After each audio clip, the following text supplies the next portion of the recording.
I'm delighted that you're all here. I mean, we're all part of an electric cooperative. It's arguably the most democratic form of a utility.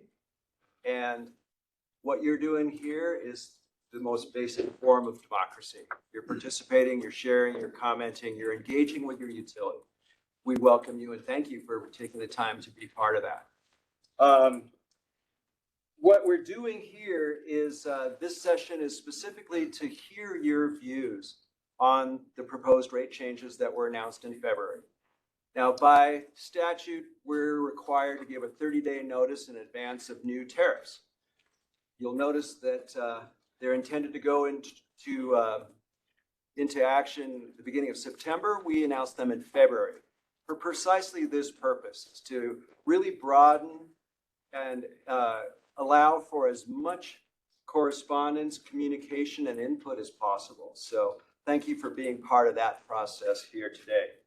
The way this is structured is that the board of directors that you'll meet here in a moment will be in a listening mode only. So this is really a one-way dialogue where each of you who signed up to speak, as well as the folks that are online and participating virtually, will share your comments. Please keep it to 5 minutes, maybe less, as you will. And we will be just receiving those comments, and we appreciate that and are considering them carefully. As I look around the room, I see many people I know and many more that I don't, but we're all joined by being members of this cooperative. And I think that as our members of the board, the staff that's here, and each of us, we're going to be excited and interested. Well, excited may not be the right word, but we to hear your perspectives. It's really important. Our job is on the board of directors is to manage and oversee the operations of this utility in the best interests of all our members, some 47,000 strong. We've got a good subset of those here, but just know that the input you're receiving is what we put together with the outlook for our entire membership, both for today and for tomorrow. So we thank you for your participation in that. I have a few announcements to make, but I want to start with a very important one, even before where the bathrooms are located. But we received, the Holy Cross staff received a letter a couple of days ago from the head of the governor's energy office on behalf of the governor. And so that letter requested Holy Cross Energy pause on the proposed rate design. And so today, this morning, in fact, right here in this room, we had a board meeting and a resolution was passed that suspends our proposed rate increase until at least the end of this calendar year. So I wanted to kind of preface this session with that announcement. And so for those of you for whom most of you this comes as a bit of a surprise, for any of those who are wondering, well, why am I here then? Number one, it just came to us and we just probably barely, maybe an hour and a half old that we passed this resolution. But I want to reemphasize the importance of the comments that you're about to share and hear from one another. These comments actually have more impact potentially than they did in the event, without this pause. Because not only will the board of directors and staff continue the process of assessing where we're going with our rate structure and our financial future, and that will benefit from these comments. But now that there's a statewide dialogue that, is of a very important nature, that takes the discussion that we initiated here at Holy Cross and brings it to a broad state context, your comments now inform that process as well. So don't think for a second that because we've put a pause till the end of the year or so on our process, that the comments and the time you're taking to be here with us today has any less impact. So Let me just check on my punch list. I guess we're already to the introduction section. So I will start on my left with the introductions. Everybody can introduce themselves. Good afternoon. Thank you all for coming. My name is Robert Gardner. I go by Bob. I live in Basalt, so I represent the Southern District. My name's Adam Quinton. Again, thank you all for coming. I live in Edwards, which means I'm a representative for the Northern District. My name is Ian Campbell, and I'm a representative for the Northern District as well. I live in Eastvale. My seat will be the one we're voting for. There are some candidates here.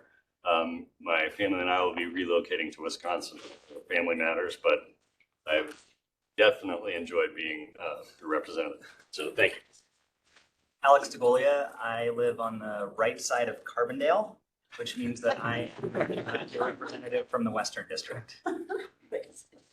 I'm Keith Klesner. I'm an Eagle and part of the Northern District. And like all of my fellow directors, we come from a certain district, but we represent the viewpoints and are elected by all members. So just wanted to make that clarification.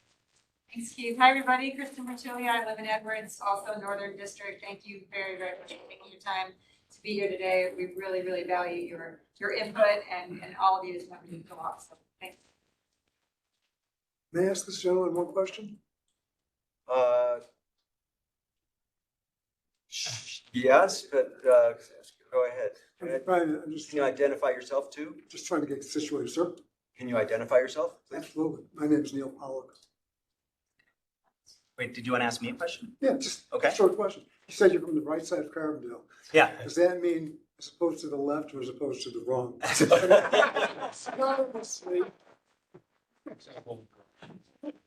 Carbondale is split in half between Holy Cross and Public Service Company. And so if I were on the alternative side,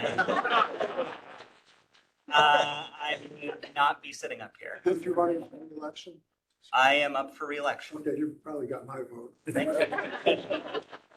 you.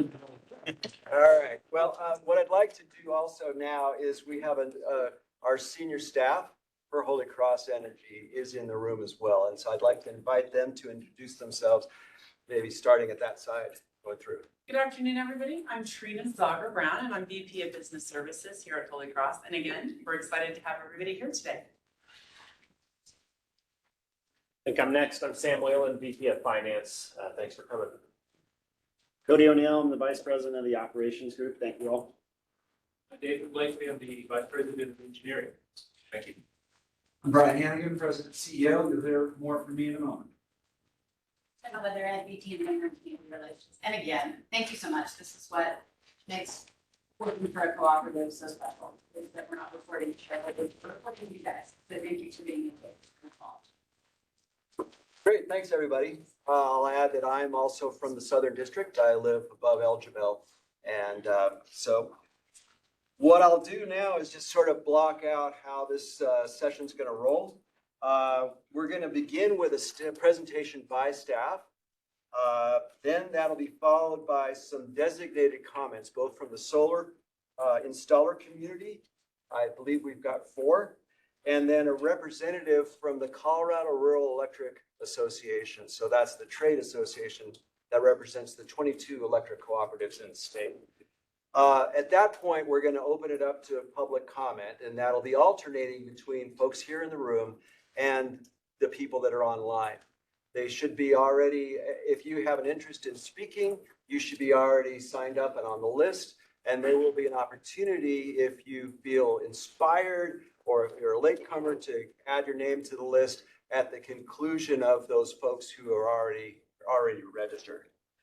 Forgive me for relying on my note, but I don't want to. We've set this up for 5 minutes each, and you're welcome to use less. There will be a timekeeper. Where's the timekeeper here, which will kind of flash at a minute to go. We're going to ask that speakers come up to this stand up here right up in front.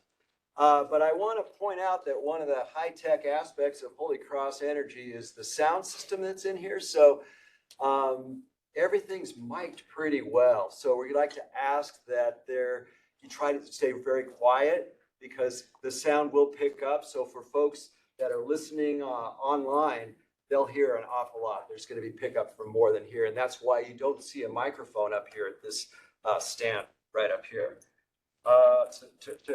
When you begin your comments, I'd like to ask you to begin with your name and where you live and whether you're a member of Holy Cross Energy or speaking from another point of view.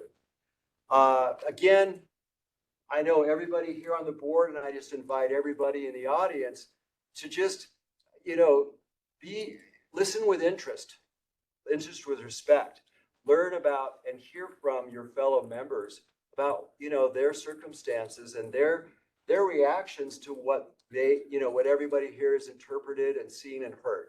So we're going to be paying attention to that. I invite you to do the same. I also want to mention that this meeting is being recorded. It's not only is it being broadcast to virtual participants who enrolled and registered in advance, but it also will be recorded. So by agreeing to participate, you are consenting to that recording. So I just wanted to be real explicit about that. Let's see, what else? Coffee and tea is available in the back. Now the all-important restroom notification through those double doors and on the right, both are located very close by. I do feel like a flight attendant. And as part of that, I am now instructed to alert you to your exits. In the unlikely event of a need to evacuate, the exit doors are there on two sides there, in the back here and also right here through the double doors. And there will be Holy Cross staff to guide you to a designated safe space. So,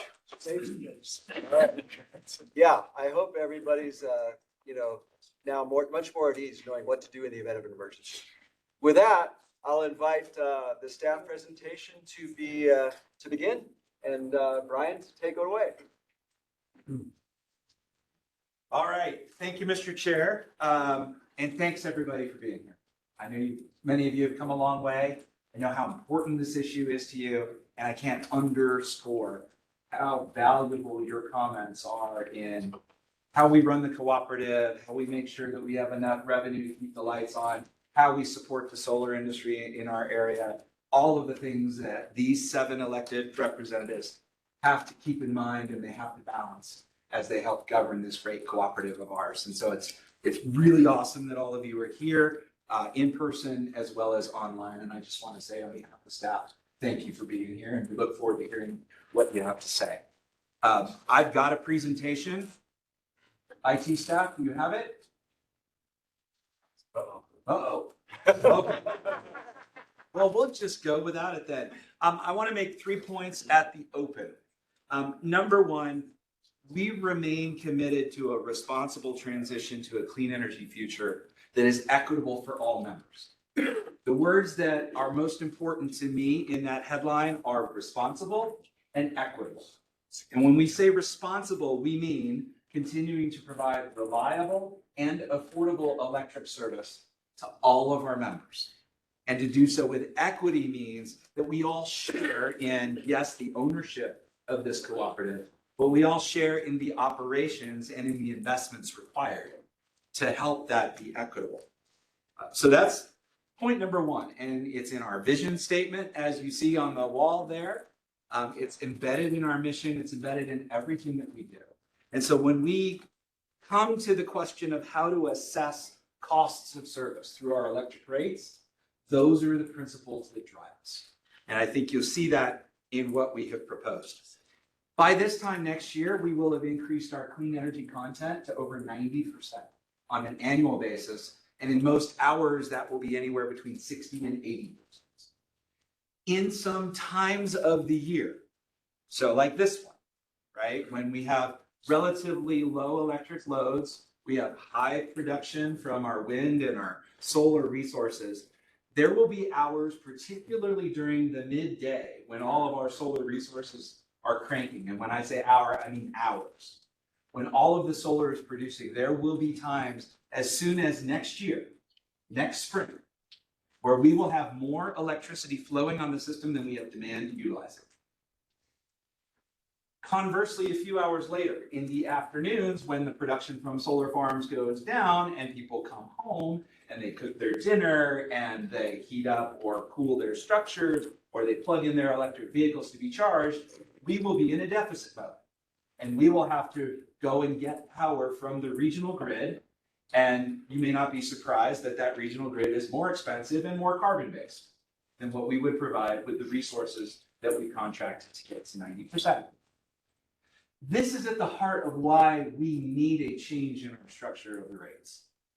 Because if energy is priced the same at all times, if the delivery costs on the grid are priced in a way that's contained with the energy and irrespective of the time, if we're not recovering the funds that we need in order to maintain the grid on which the solar and the batteries and the electric vehicles depend in a way that is independent of whose energy that is, we have a difficulty in getting the flexibility on our system that we need in order to go from 90% to 100%, which is what this community has asked us for. You have your presentation. And they've asked us for in a big hurry. So that second point, the clean energy content, the very fact that we're being successful at delivering what you're giving us is the very reason that we are in front of you today asking to look at our electric rates and make them fit for purpose for the future electric grid, not the grid that we have today, because this grid is changing very, very quickly, and that's by design, and that's because you asked. So that's my second point. And then my third point is we do, as I stated at the open, we appreciate the time that you've taken to review and some of you have filed those comments thus far, and we've been tracking those. You'll hear those here in a moment. We very much appreciate that. And those comments will find their way into any and all changes that we may make later on in 2024, as our chair talked about. So if I get the next slide. Yes, next slide. Wait for it. Come on. Come on. There we are. So I'm going to hit 4 areas. Background, what are the rates and tariffs, just so that we have a nice level set of what the board has proposed. Some of our analysis of impact on members' bills, and then more importantly, I want to focus on what are the public comments today. So I'm going to move quickly, IT team. Next slide, please.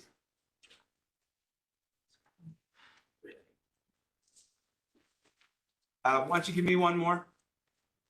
While we're doing that, you'll see 50% of our power supply came from wind, solar, biomass at the end of 2022. As I mentioned, next year, by this time, that number is going to be north of 90, right? And so our strategy requires all of these items on the list. We can't do it with just big power plants, big batteries, utility scale stuff. One thing that I want to say, and this board is very committed to it, in our strategic plan, we have a commitment to distributed energy resources as an important part of the mix. And I will argue that it is only distributed energy resources. It is only your rooftops and your vehicles and your batteries and your homes and businesses that will give us the flexibility that we need to go from 90 to 100%. Because we can fill up our load, our demand for electricity with big things at the bottom, but at the very end of the challenge to get to 100%, we're chasing those small, minute, and localized imbalances between supply and demand to go from 90 to 100. You can't do that with big stuff. We have to do that with little stuff that you're helping invest in as a member of Holy Cross by investing in all of these distributed resources. And so those two things on the right, supporting the installation of at least 4 megawatts per year of new rooftop solar systems. That is our objective. We want to support that. So those that say, Holy Cross is against solar, Holy Cross is against rooftop solar. So I just want to stipulate that right now. We absolutely need that as part of our mix, just as we need smart buildings, battery storage, whether it's stationary or on wheels through the electric vehicle. We need all of these things to get to where we want to go as a society. Next slide. So I mentioned that we are supporting renewable energy in a big way. And as I pointed out earlier, 92% projected by this time next year. We'll be taking under contract 150 megawatts of wind, 30 megawatts of solar from the Eastern Plains. We've also taken on 5 megawatts of solar in Pitkin County near the airport. We have our newest project, 4.5 megawatts, 15 megawatt hours of solar plus storage at the Colorado Mountain College here in Glenwood Springs. And we have under construction right now another 10 megawatts and 20 megawatt hours of solar and storage near Parachute in our High Mesa project. And a project right behind that, same developer, same size in Rifle, that will be added in 2023. By the time all of these projects come online, you can see we're going to be shooting at that residual, that 5% in the market, that 2% from gas, that 1% from coal. That's what we need to go after. And our engineers and our scientists, the team that Sam leads, dealing with power supply, they're already developing the plan for how we get the rest of the way. And like I said, it's not big stuff anymore. It's small, it's nimble, it's flexible. And ideally, it's responding to price signals, control signals. It's getting paid for the services that it provides, something which frankly, our current rate structure doesn't allow very well. As I mentioned, we're going to be into a regime at times where we have too much energy for the load, that red line that we're trying to serve. And what we'd really love to do is get battery storage and storage of all shapes and sizes, demand response, flexible heat pumps and hot water heaters and vehicles that can charge when the sun is shining and not charge when it's not. And move that excess, which we've already paid for as members, move that into the wings so that we can go from 90 to 100%. That's really the goal. And that was one of the major design principles of our rate design.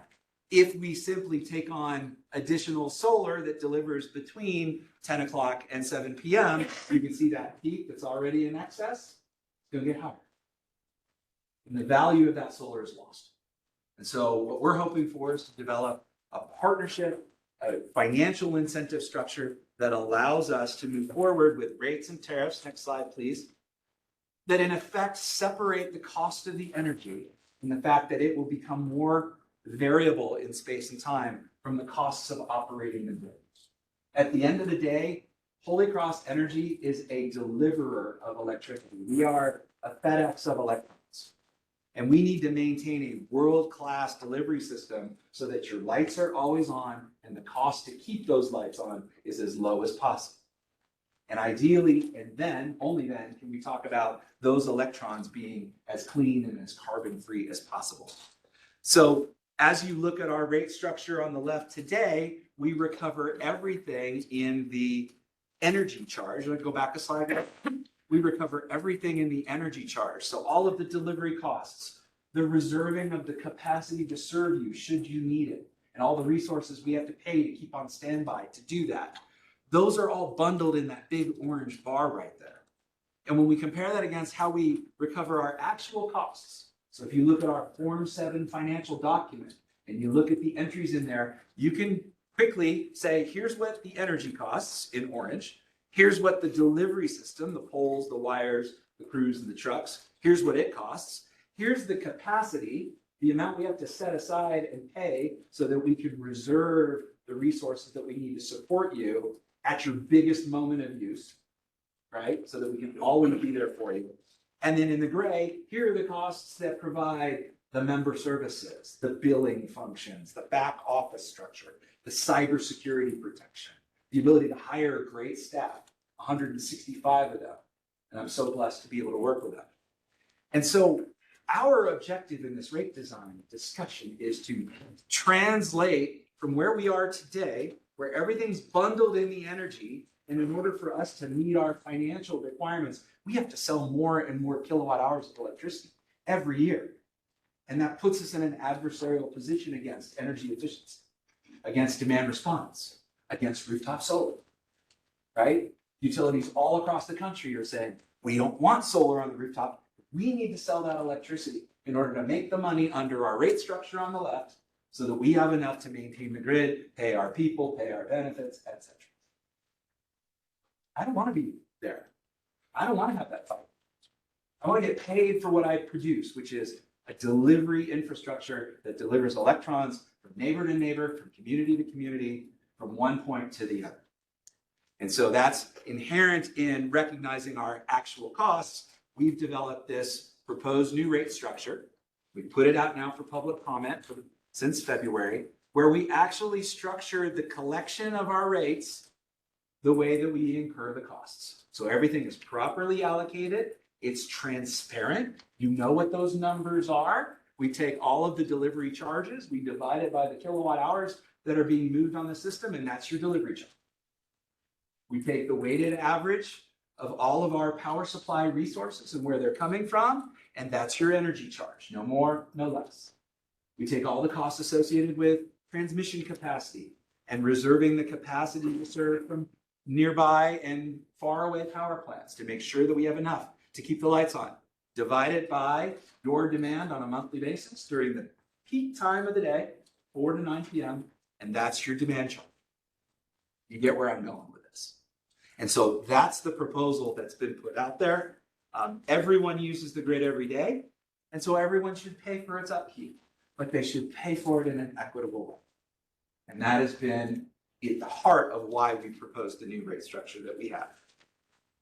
So I'll slide through the next couple of slides quickly. Right? Everyone is familiar with and has seen on the website the proposed transition from the existing rate structure over to the new rate structure over the next 3 years. And we all know what those numbers are and what those numbers mean. And we look forward to hearing your feedback on it. Similar for our commercial buildings. See for our commercial customers, both small and large, how those costs would transition. If we go to the next slide, the benefits are, number one, it aligns our revenue with the way that our costs are incurred. Number two, everyone who uses the grid pays an equal and equitable cost to use that grid.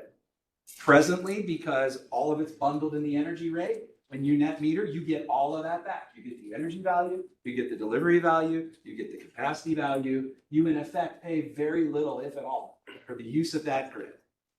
And one wonders, well, if I can use the grid for energy storage, why would I ever buy a battery for my home or my business? And yet those batteries are exactly what we need in order to go from 90 to 100. It's exactly what you need to have a backup, plan B.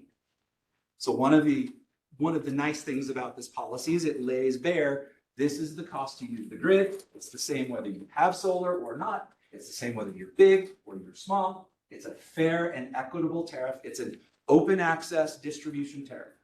Very similar to how we pay for transmission in the wholesale, right? You move an electron, you pay the fee. It's that simple. And it also gets us out of the business of fighting about self-generation with PV on the rooftop, storage, energy efficiency, electrification. It actually allows us to now offer you a variety of price options. You want to buy from the community solar project down the street? We'll just take whatever that price is. We'll pass it through to you as your energy charge. Yet, don't do that presently, but we can certainly do that someday because the costs of delivery are no longer embedded in the energy. We get those separate. We can also make the price of energy vary depending on what's going on in the wholesale market. Right? We can make it a dynamic price, or we can expand upon our currently optional time of use rate to encourage people to use less during the peak when it costs more and it incurs carbon, and more when we have those resources during the midday peak. We actually can drop the price on solar noon because we have so much electricity floating around. So there are a lot of benefits of this new rate structure, and frankly, if you ask me, I think this is where the industry is going. The reason that we're going there first is because we're going clean first. You asked us to take a leadership role. We're delivering on that. We're into the 90s, going that last 10%. And now we're in a new place where the whole way in which we pay for our electricity has to change.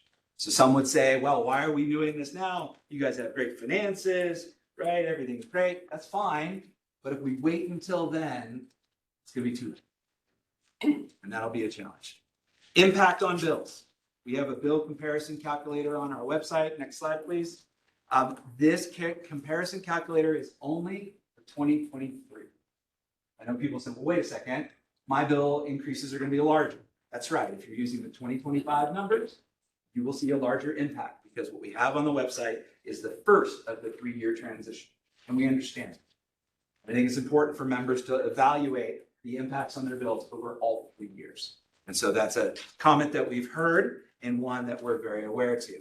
In general, your monthly bill is going to change plus or minus 10% by our calculations, by our bill comparison calculator, with more impacts in future years, but you also have the ability to adjust to them.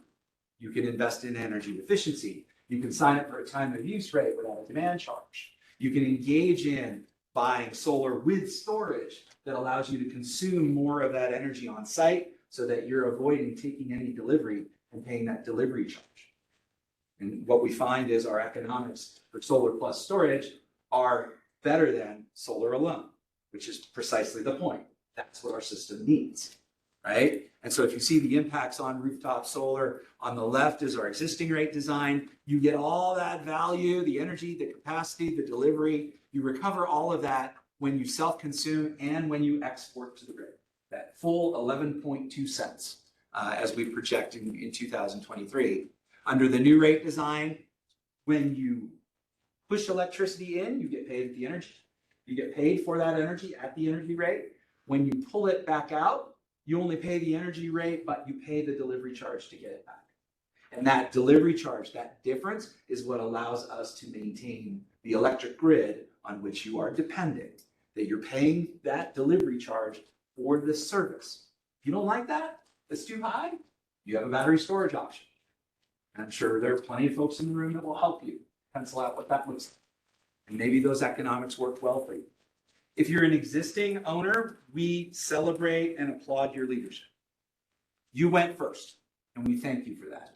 And so we don't want this change in our rate structure to penalize you now that you have to pay the delivery charge to get that electricity back.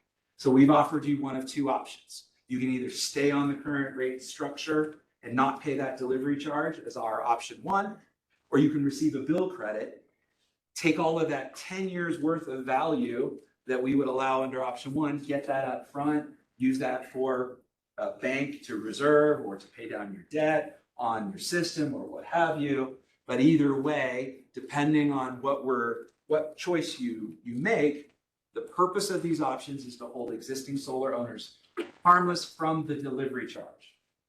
And I stress that because a lot of our existing solar owners have said, well, wait a second, my bills are still going to change. Yes, they are. Because we're increasing the fixed charge, we're increasing the demand charge. And that's for everybody. That's not just you, that's everybody. The options here are holding you harmless from the delivery piece and the delivery piece alone. I think it's important to make that clear. By the way, almost 700 of our 2,500 existing solar owners have already returned their signed agreements. Right? And you'll hear in a moment, we've had about half that number of public comments. So we have more people returning signed agreements saying, okay, let's go with this one. I understand what you're doing, versus the number of public comments that we've received through the written process. I mentioned the impact to new solar installations. Yes, it does make the solar-only economics at your average self-consumption rate, it makes them worse. And in fact, it puts them outside of the typical 20-year warranty or so on those systems. We recognize that. We hear that comment. Would you say that again? So if you look at the rate, the simple payback for a new solar system by our calculations, and I realize there are lots of different sets of numbers of vintages floating around out there. But if you look at that line, it says new rates, 40% self-consume, which on average, we see people consuming about 40% of the electricity that they're generating on their rooftop. The other 60% goes back to the grid, right? So on the new rates, you would pay the delivery charges when you put that 60 in and pull it back out. So that weakens the economics. It drops the payback from a little under 14 to more like 21 and a half. My understanding is that most of the systems are warranted for 20 years. So it's kind of outside the warranty window. That's a problem, right? But notice what happens if you increase your self-consumption. You have a smart building that can manage your heating and cooling. You have a battery in your garage on wheels called your electric car that charges and discharges based on how much you have or how much you need, and manages your self-consumption so that you pull not 60% of it back from the grid, but maybe only 20%. So you're optimizing the value of your on-site resources. Now that payback period drops down to about 16. And maybe we now think about adding some rebates to that to help restore the economics of what solar was before, solar plus storage is now. Okay. And so these are the kinds of things that we're looking to hear your feedback on. There have been some conversations about, well, it's virtually free, or I get it paid back in 5 years, or what have you. These are our numbers. This is what we've analyzed. And of course, we welcome comments on where we might have that wrong. I did mention there are lots of ways that both solar and non-solar owner members can reduce their bill, whether it's managing the peak demand charge, enrolling in our peak time payback program, where you can make $1.50 per kilowatt hour that you don't use during certain times of day. That's like 15 times our retail rate. Pretty good, right? You can invest in energy efficiency. You can get a battery. You can combine your battery with a smart home or a smart vehicle to increase that self-consumption, which again, benefits you, makes more of the investment that you've already made, but it also keeps us from having to build more capacity and more stuff to serve you and your electric load, because you're offsetting more of that at your home, at your business. So I want to shift now to the public outreach and the comments that we've received, just to give you and the board a kind of a layout. We have reached out to a ton of folks. We've placed the notice in local papers. We've met with our partners that we work with. We've met with all of our solar installer partners on a couple of occasions. We've talked to all the municipalities and the counties. We were talking about this back in February, and we were saying, this is coming. We want your comments. We hear from you. Obviously, it's complicated. It's taken a little while to get that going. And again, we're thankful for all of the comments that we've received. We launched website pages. We've sent letters to everybody. We've responded personally to all the comments that we've received. Jenna and her team have been just tireless in making sure that we're getting information out to you, that we're helping you think through your options, and that we're taking your comments on how this can be approved. As I mentioned, we've had 310 total written comments submitted via the website. This is not including you corralling one of them or one of us at the grocery store. There's been lots more things being said and written. But in the formal process, we had 310 written comments. Adding up the ones that are either positive or neutral, that's 79. 241 of those are negative, right? Going against your goals, you're punishing people with solar, so on and so forth. That's great. We're glad to hear that. And all of these are hitting home, and I think you'll hear many of those same themes as we talk about later today.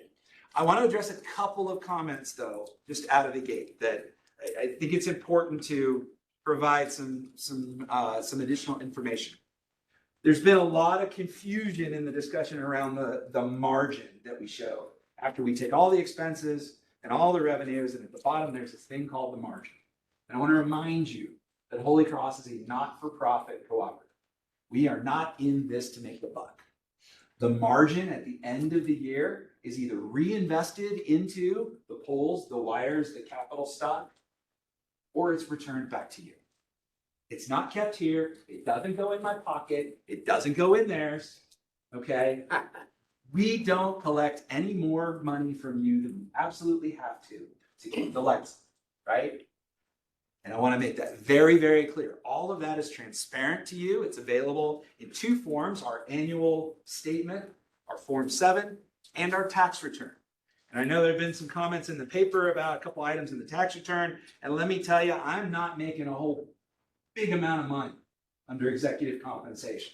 There was an argument that part of this rate increase is based on executive comp.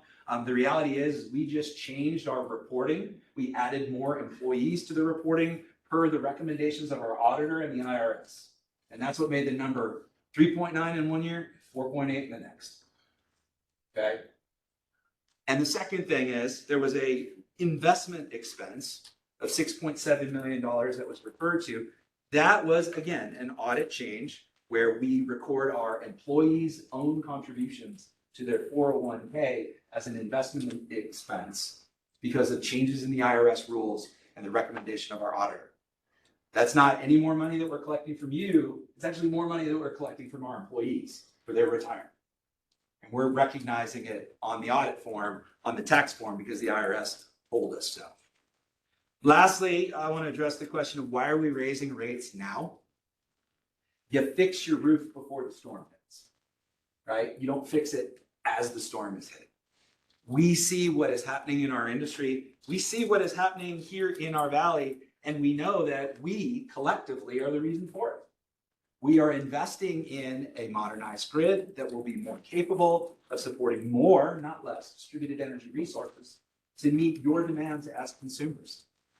In doing so, our total requirement of revenue is going to increase. We've got labor costs, we've got material costs, we've got more costs for transmission. You've heard about the big multi-billion-dollar project that Xcel is developing on the Eastern Plains to bring a lot of wind energy into that state.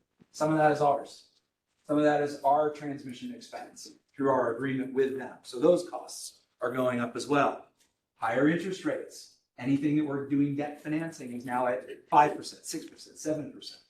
So we've got higher costs there. So we project our revenue requirements to grow by 2.5% per year over the next decade, a little bit more in the near term. We have not changed our rates since 2019. And we've had all those costs increasing, but we've been able to offset them with the move to clean energy. By moving to wind projects and solar projects and all those things that I had on the list, those projects are each coming in individually at costs at or below our wholesale agreements with Xcel Energy and with Guzman Energy. Every time we put a new solar or wind resource onto the grid, we're lowering our power supply costs. That's allowing us to invest in modernizing the grid, protecting against cyber and physical security, and mitigating the risk of wildfire. We've done a ton more on all of that over the last 3 years, and yet the rates have not budged even once. I'd love to tell you that we have more rabbits in that hat.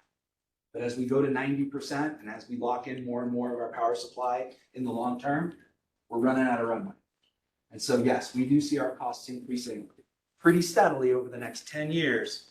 And one of the reasons why we're making this rate change now is to make sure that you know why those costs are increasing and you have the opportunity through your board of directors to say something about it. And it's not all bundled in the energy rate. It's broken out. This is how much for capacity. This is how much for delivery. This is how much for the energy itself. So as I wrap up, come back to the same 3 points that I started with. Number one, we remain committed to the responsible transition to a clean energy future that is equitable for all members. If you use the grid, pay the fee. Number two, we'll increase our clean energy content to over 90% by next year. By moving into this realm where very few utilities are going to be, we are running into problems that nobody else is experiencing. And we're seeing them on the horizon, and we're asking now to be able to make those changes so that we are ready to remain environmentally sustainable, but also financially sustainable in this brave new world. And lastly, look forward to hearing what you have to say. Somebody asked me last night at the town of Gypsum, how long is your public session going to go tomorrow? 1 to 4? 1 to 5? I said 1 until we're done. So don't be like me. Don't stand up here all day. But do say your piece and take the time that you need to say it, because I know I join all the staff and the 7 of our board members in saying, as our chair did, that this is actually the highest and purest expression of democracy. And rather than shy away from a disagreement and a discussion of views, we want to welcome it today and look forward to hearing it. So with that, I'll wrap up. Thank you, Mr. Chair, and thanks everybody for your time. Thanks, Brian. Nice job. Thank you.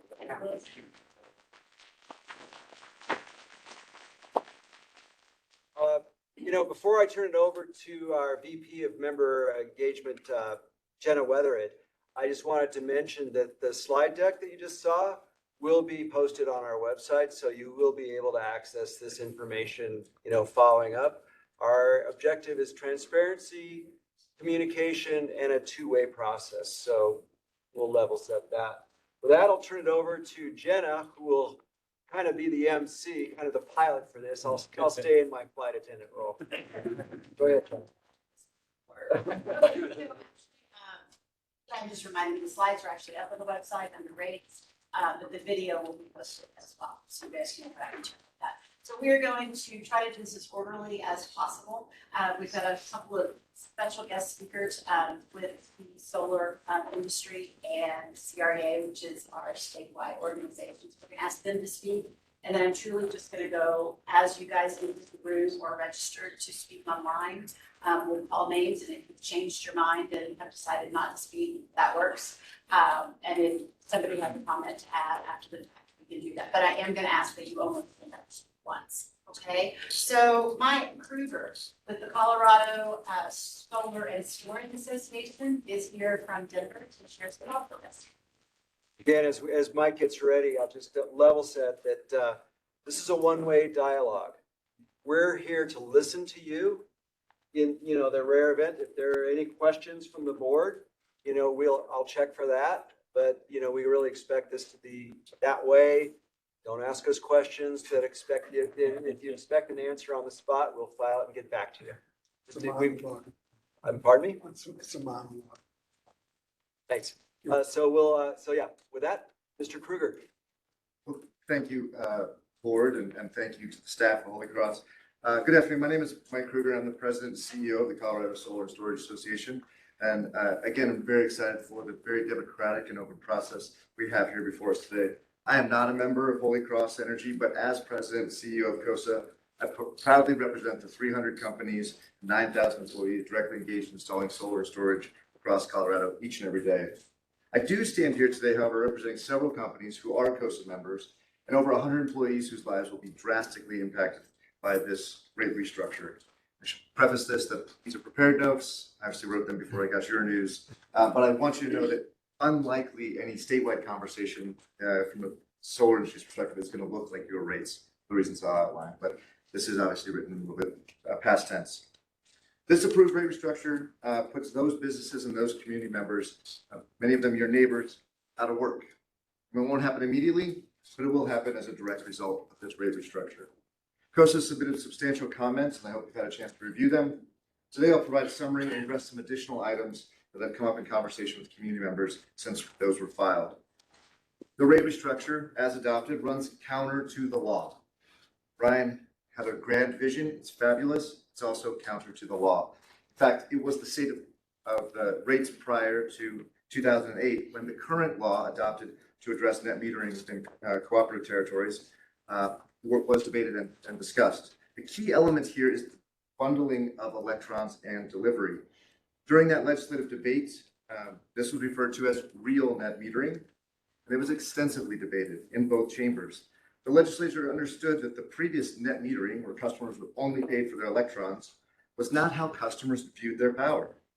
Given the monopoly status bestowed upon electric utilities in Colorado, the legislature found that electrons and delivery were tied together as energy. And therefore, net metering policies should be applied with those two in mind and uniformly across the state. Brian mentioned being the deliverer like FedEx. FedEx is great, but if I don't like them, I can go to UPS or a bike carrier or messenger pigeon. That is not the case in Holy Cross territory. I am only allowed to buy power from you. As such, unbundling them is a distinction without a difference. Additionally, legislators recognize the importance of consistency for self-generation policies across the entire state. This is another key element of what was discussed. Therefore, Holy Cross's approved rate restructure, unbundling these items, sort of unilaterally redefining the terms for net metering, makes it against the law that applies to cooperatives. Another note, Brian mentioned the open access tariff. That is a tariff available at the transmission level. It's overseen by FERC. And in reviewing your minutes from the meetings in January and February, I didn't see where the board had discussed giving over the power to set rates to the PUC, as would be the case on an analogous case with the transmission. So that would be also a big deal, obviously. Second, even if this rate restructuring weren't illegal, we strongly think it's bad policy for a community that's so firmly committed to beneficial electrification. As we and others have laid out in comments, residential demand policies are not widely used because they're regressive, complicated, and they run counter to those beneficial electrification efforts. When tried by our state's largest utility a few years ago, Xcel Energy found that the pilot studies that customers didn't understand the rates and some of them even used more. As a result, Xcel is abandoning the residential demand rate. This rate design lacks customer understanding and visibility. It generally benefits larger customers and is counterproductive to electrification goals. As such, we'd like to see that this part of this rate repealed. Now that kind of reviews some of our comments. Thank you. That we submitted. But in the last month, I've had conversation with Holy Cross members and other folks who are heavily involved in improving our world. And I've heard a few questions I think I should address as well. The first is, well, what's the better rate? All right, they tried, but what's the better rate, Kruger? That's a tough question because I've heard multiple explanations now from Holy Cross about why this is needed. We even heard a couple today. It's about recovering costs and it's about wholesale energy supply, and it might even be the utility business model of the future. Those are all great and wonderful, but they're not all the same answer, and this doesn't address those. So until I understand exactly what problem we're solving, I struggle to offer a solution. And then second, well, what about the subsidy? It's $2.6 million for those solar customers. What on earth are you doing to deal with the subsidy? So I generally reject the premise that residential rooftop at the levels currently seen here in Holy Cross's territory of just 2,500 out of 60,000 meters is significantly subsidized. But I will grant that there are winners and losers by any rate-making exercise. Those costs, the cost customers impose on the system vary for lots of reasons. Location, time, even the individual distribution costs associated with providing service. Even the approved rate structure that you adopted has a clear subsidy for delivery charge. The flat fee covers the fact that Holy Cross customers in town who are cheaper and easier to serve will then subsidize those who are further up a canyon, 10 or 15 miles off I-70. And then finally, I've heard, when does retail net metering end? That's a great question. When one looks around the country, you see that markets do transition away from a 1-to-1 kilowatt-hour approach, but at higher levels of penetration than anything we've seen here in Holy Cross territory. The solar industry knows change is coming. The governor has invited us to the table as well. This energy transition impacts us all, but the state law directs us to address this, the future of net metering, the solar industry, and customer choice at the legislature, and we would welcome a conversation there. Thank you, Mike. Thank you very much. Ask folks to Fine. keep I got it. Yep. Thanks very much. Thank you. Appreciate it. Rich Stein,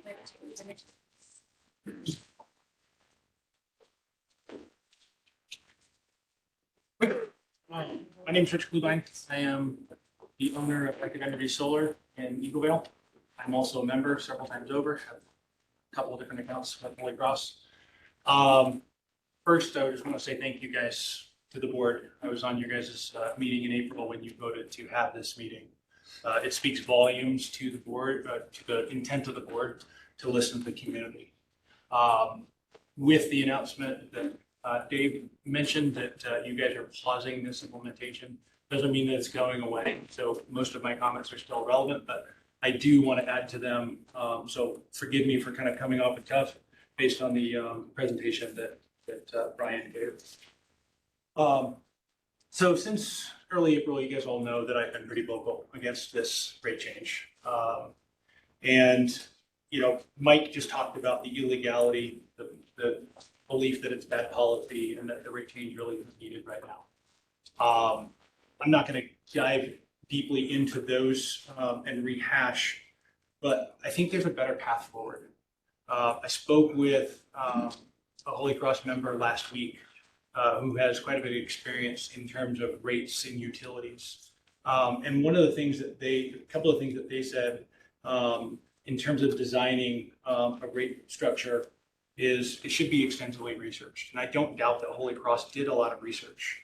The public should be informed and educated as to why it's necessary. And then thirdly, it should be implemented slowly so that if unexpected and unintended consequences occur, you're nimble enough to make and take action. I think this public comment period is part of that, but there wasn't any true notification and input from the customers and the members of Holy Cross. It was all done obviously at the staff and the board level and then announced. So it was kind of presented to the community as opposed to genuine feedback in terms of why are we doing this? Why do we need to do this? And I understand there's governance and there's staff that is involved in doing those things. there's been a myriad of different reasons, and those reasons have changed from Holy Cross's perspective as to why this is necessary. And I want to address a couple of those things and a couple of the points that Brian made. He talked about the fact that Holy Cross is just going to be an energy delivery service. That is absolutely not true. In his statement, he said you guys are going to be 90% renewable. Right now, you guys are buying renewable energy from Guzman Energy, from Excel, sat through your 5 hours of board meeting last month. It's just changing where those electrons are coming from. They're now going to be Holy Cross owned projects or contracts on those projects. So you guys are becoming the supplier of power, not just of the delivery. If anything, you're more delivering power and passing through those costs today than you will in the future. You're buying that energy from somebody else, and in the future, you're buying it at a lower cost, which has saved us money, and putting those towards projects. In terms of net margin that you guys talked about, and I have made mention of the net margin increasing about $1.4 million from 21 to 22. Over $11.2 million in the last fiscal year. I understand that money goes back, but your costs are increasing. That is true. But your revenues, because you're saving money, have actually outpaced costs by about 2% over the last 8 years. So when you have that gap, you're going to have increased margins. So yes, I do believe that in the future with interest rates and things like that, rates will likely have to rise. But this isn't a good way to do that. You talk about equity and delivering energy safely, effectively, and cheaply for the members of the community in that equity. You talk about a subsidy to solar customers. And there's subsidies inherent in every single rate structure. I know a lot of you guys drive electric vehicles. There's a subsidy for electric vehicles. How do you think that roads are paid for? Gas tax. The Tesla does not pay gas tax. So there is lots of areas where there are subsidies, and the government and rate-making bodies define those subsidies to encourage behavior that we want. And right now, the law says that there is an inherent subsidy to solar, to storage, to encourage that behavior because that's what the community in the state of Colorado wants. Lastly, I appreciate the fact that you guys have decided to pause this. I would encourage you guys over the next 7 months, whether it's meeting with the governor, whether it's meeting with COSA, myself, which you guys have done in the past, take a fresh look at this. Take a fresh look at this rate change. There are subsidies to big users right now that aren't fair to the rest of us as well. So I am happy to offer, thank you. I'm happy to offer my energy and my time. I've researched this extensively and would be happy to be a partner with you guys moving forward. I appreciate your guys' time. Thank you very much. Thank you. Ready, moving it on to Scott. Concepts. Hey, board. Scott? How are you?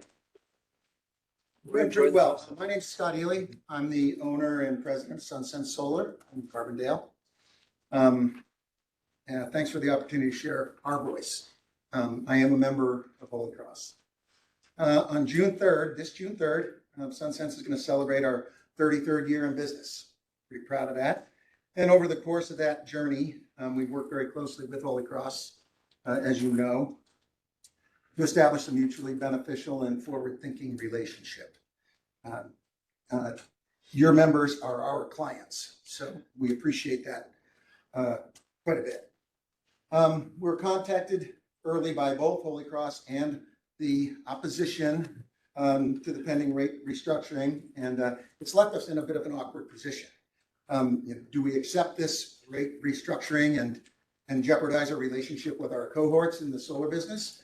Or do we oppose it, stay good friends with our solar folks, and potentially dilute this relationship that's so valuable to us? So to be clear, we have sent letters to the board. I assume you've seen those. We've reviewed the website. We've scanned letters in the newspaper. We've had pointed conversations with voices on both sides. And in our opinion, there are still broader questions that need to be answered. So do I get good? That's a good sign. That said, in this time of hyperpartisanship and lack of transparency, I got to give credit to both Holy Cross and the solar industry representatives for being out in front of this. I have great respect for both. However, the one word that appears to be absent from these conversations and discourse has been collaboration. It appears. We realize that Holy Cross must ready itself for the inevitable changes facing the electric utility industry. And you have historically been a fixture in driving those changes in a thoughtful and cost-conscious way. However, we believe that any future rate changes and changes in policy should be done slowly enough to allow the local solar and storage and other impacted businesses, as well as your members, time to adjust. September 1st is like tomorrow in this world.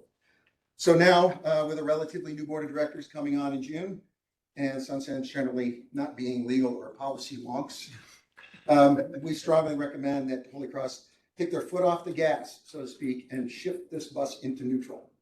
Pull over, take another look at the roadmap. And if we can all agree on the production, usage, storage, and associated costs for the distribution of electricity is ever changing, then perhaps it's possible to find our collective way through a collaborative dialogue. In other words, how far, how fast do we accelerate from the status quo and into a world of changing climate and shifting energy paradigms? To use another cliche, there's still a lot to unpack here, in our opinion. So SunSense and myself personally feel that this collaborative dialogue is the best path forward. Sticking with the driving analogy, let's pump the brakes, slow down for the yellow caution light, shelve the current great restructuring plan, and make sure all the appropriate passengers have a seat on the bus. So finally, as SunSense looks forward toward employee ownership, the folks in this room are potential owners of SunSense in the future. We stand ready to participate and welcome the opportunity to find a path forward that works for everyone. Thanks. Thanks, Scott.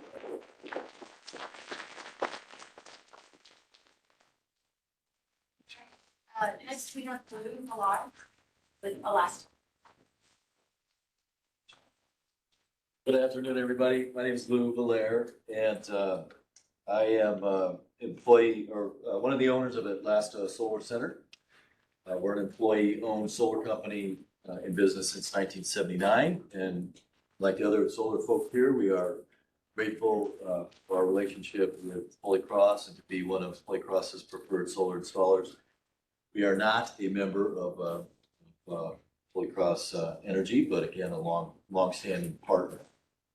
And I think it's important, Brian did an excellent presentation, and to share what my colleagues have commented here too, is that we appreciate the fact that Holy Cross Energy requires firm power, and that Holy Cross Energy incentives reflect that in terms of offering incentives for both solar and storage. We recognize that, and I think it's important as the solar industry recognize we don't have a responsibility necessarily for firm power with our customers, and again, it's important to point that out.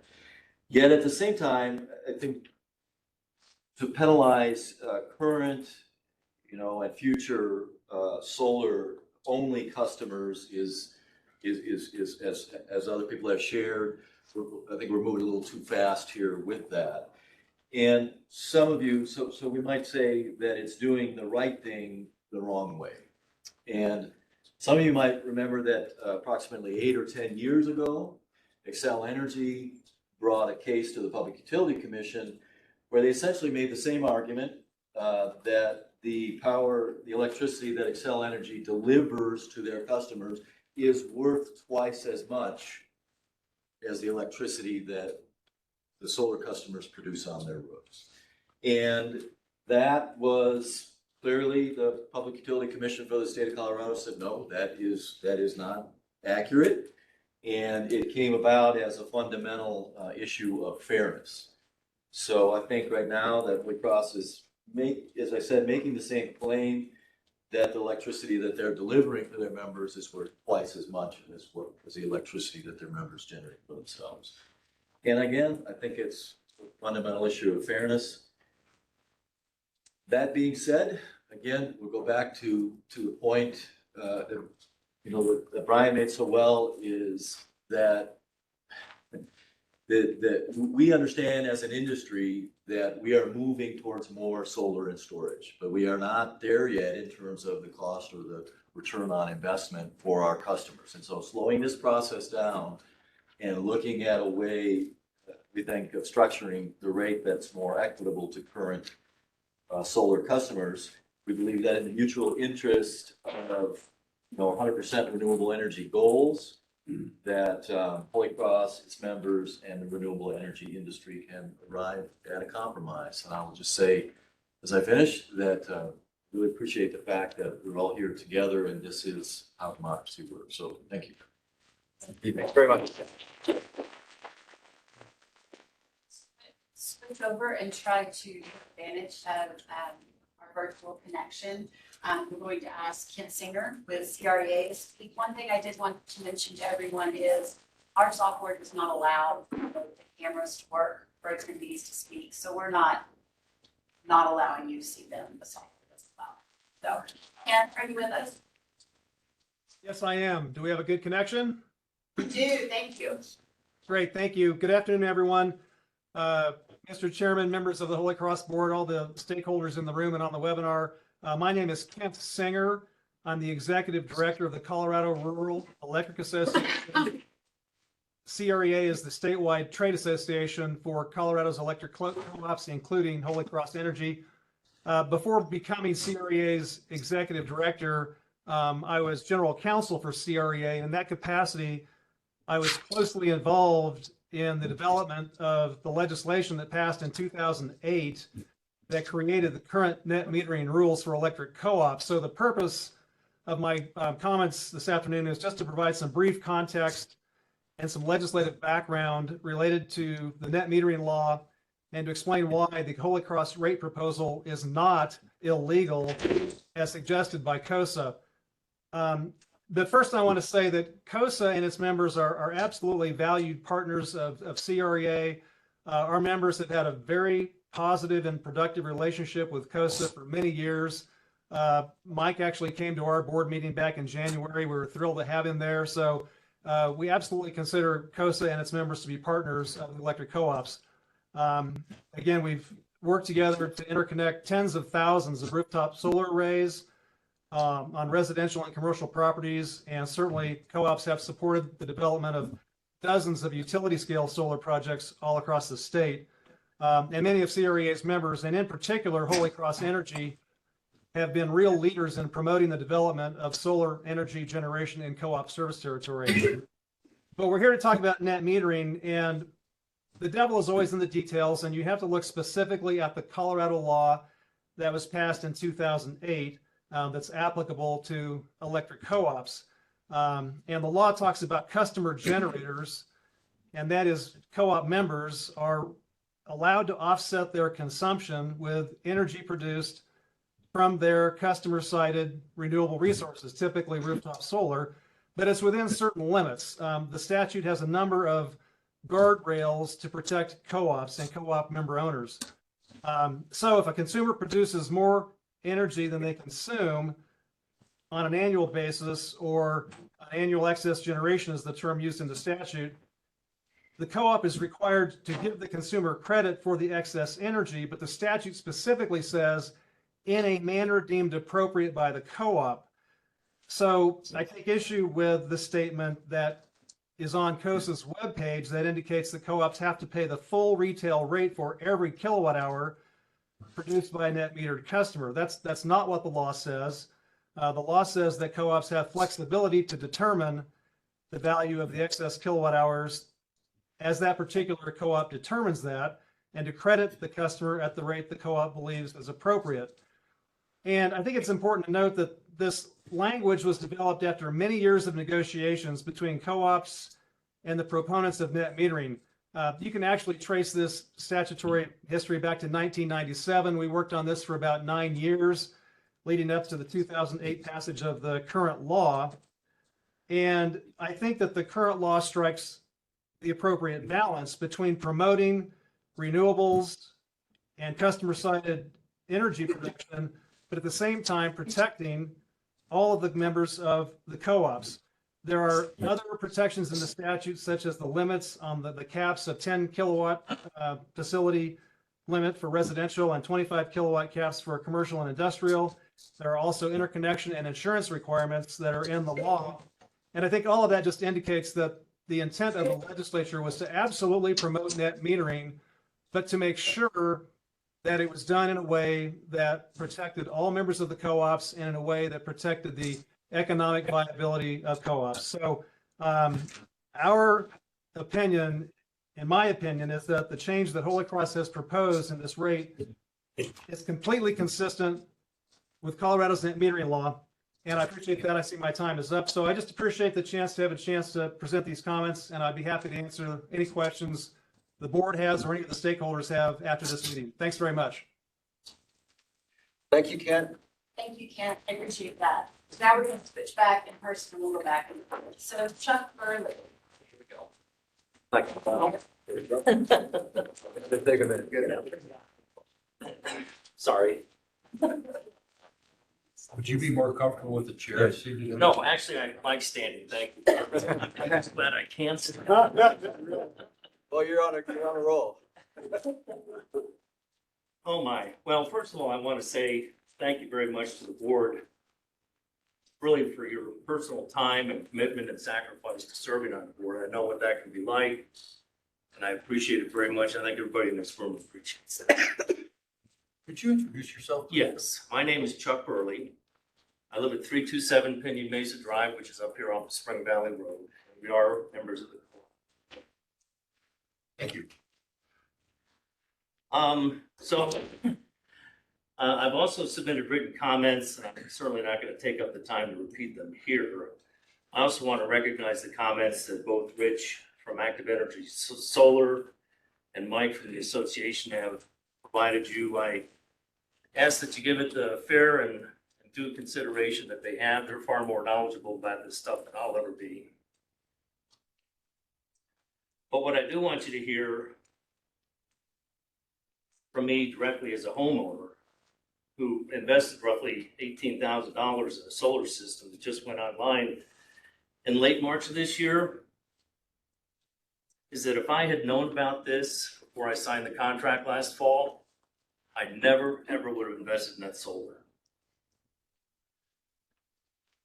I don't have to tell you about the payback periods because you've already looked at that. But just the fact that this rate structure, the way it's set up, is just makes the whole thing financially unappealing.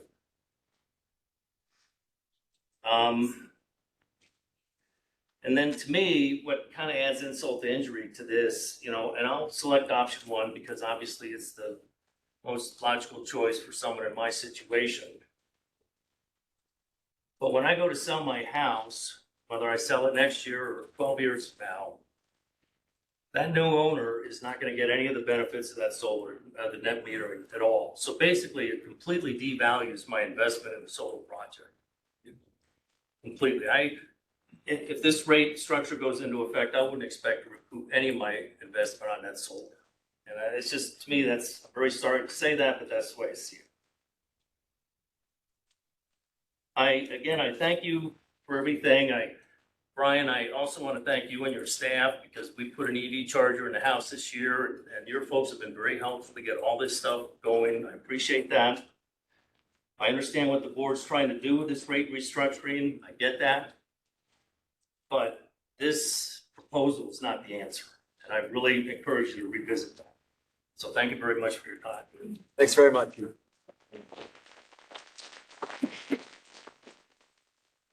So now I would like to welcome Tony Tabarnas online. Please introduce yourself. Tony Tabarkunas. I reside at 536 Golden Eagle in the town of Eagle. Thank you for the opportunity to speak today. I am a member of Holy Cross Energy, obviously, and I have had solar at my current location since 2020, and I have had solar arrays on my homes as far back as 2009 in other locales. I heard what Mr. Singer had to say regarding net metering. I have no doubt that he is correct, that it is nothing illegal in your approach here. My comment would be that your net metering approach here is at least unethical in that you're breaching a contract that you have reached with each member that has taken the opportunity to place solar on their roof. Second of all, I'll only say one thing. We've heard a lot of people speak with a lot of different opinions, but there's 1, 2, 3, 4, 5, 6, 7 of you sitting at the table in the front of the room, okay, who are elected by the constituents of Holy Cross and by the members, I should say, of Holy Cross Energy. And I would just simply say to the board, listen to what the people that elected you have to say about their thoughts on this rate increase. In general, I have no problem with a rate increase. Costs never go down, they only go up. So I think there aren't too many people that would argue with the fact that you may need to increase rates. But please do look at how you do this. Consider the effect it will have on those of us who have solar arrays on our home. And thank you for the opportunity to speak today. Thank you, Tony.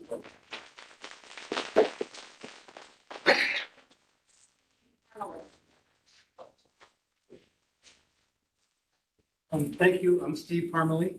I'm from Snowmass Village, and I've been a member since 1980. Thanks for all your service. It's a wonderful thing. An electrical grid that is subsidized that's not necessarily reliable, like wind and solar, also needs nuclear, hydro, gas, coal, if you want the lights and heat on 24/7. We're seeing in China, which consumes more than 53% of all global coal use, and they're producing more coal, we're making more coal-fired power plants in China. If we're going to address this global warming problem, you can't ignore places like China and India and only focus on ourselves. Warren Buffett said that wind and solar are bad investments. Without tax credits, they do not make sense to him. So giving tax credits to billionaires is probably not the best idea. You probably remember the Solyndra ripoff. If not, you can look it up. Solar cells apparently are virtually dead after 20 years. So they're not renewable, they're not recyclable after 20 years. And the process of mining, manufacturing, and producing solar cells can be very toxic. And it's easy to look up these sort of things. Wind turbine blades, again, last apparently 20 years. So then after 20 years, they have to be hauled off to a landfill. And these wind turbine blades, have to be hauled by 18-wheelers, both in and out. And you see pictures of landfills that are filling up with these wind blades already, never mind waiting another 20 years. So it's a serious thing. These things are not renewable, they're not recyclable. We need to maybe wait until the science catches up to see where they are renewable and recyclable. I don't think humans control the weather nor the climate. They both changed before humans, and they will continue to change after we are long gone. You look what happened in the valley here with all the ice age discoveries. And if you wander around the valley, you can see where ice age moraines have come and gone. So I expect in the next 40,000 years, I'm not going to be here, but there's going to be another ice age. I expect all the buildings in this valley are going to be scattered between Glenwood and Grand Junction because these ice ages, they're like thousands of feet high. And you see in Manhattan, in Central Park, there's boulders from Canada. So they travel thousands of miles by glacier. So there's a lot of forces bigger than us that are going on. So yes, it's wonderful to do what we're doing, but we should consider these other things also. Even the New York Times reported that the production of raw materials like lithium, cobalt, and nickel that are essential to EV technologies are often ruinous to land, water, wildlife, and the people. So there are consequences. This isn't a zero-sum game. And I don't know if you saw, there was a cargo ship called Felicity Ace that was carrying around 4,000 electric vehicles from Europe to America. These lithium-ion batteries self-ignited on board the ship and burned for weeks. And they sent ocean-going tugs out there to put it out. They couldn't, and they tried to haul it back to Europe. Well, it sank in the middle of the ocean. So there's a lot of things that maybe sound right, but they need to maybe be studied a little more. And I think it's a good question to ask Excel.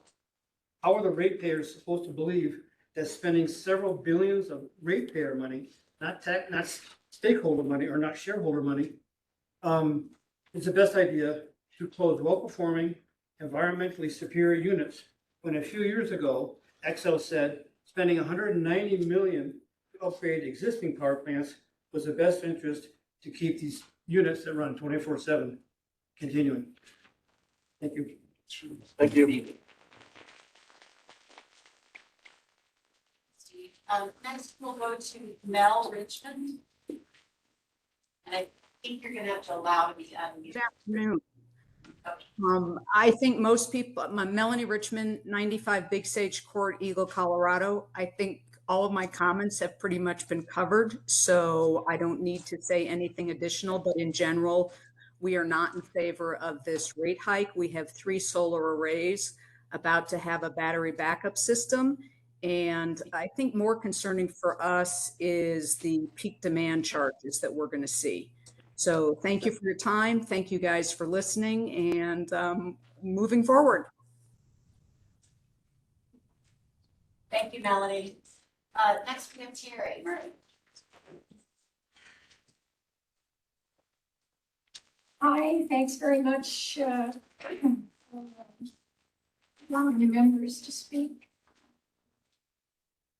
I sat for years on the Aspen Board of Alcohol, and it's not easy to sit on a board, but these people are so much nicer to you than those people were to me. I'm your Try to take their dream customer. I'm your poster boy. I have, within the last 2 years, installed a solar array on my roof. I have a Tesla battery. That's what I like to talk about at cocktail parties, because I don't have anything else that's that expensive in my life. I can show my little thing, you know. I also have a small electric car. So here I am. I'm the person that you're dreaming of. And I loved this company.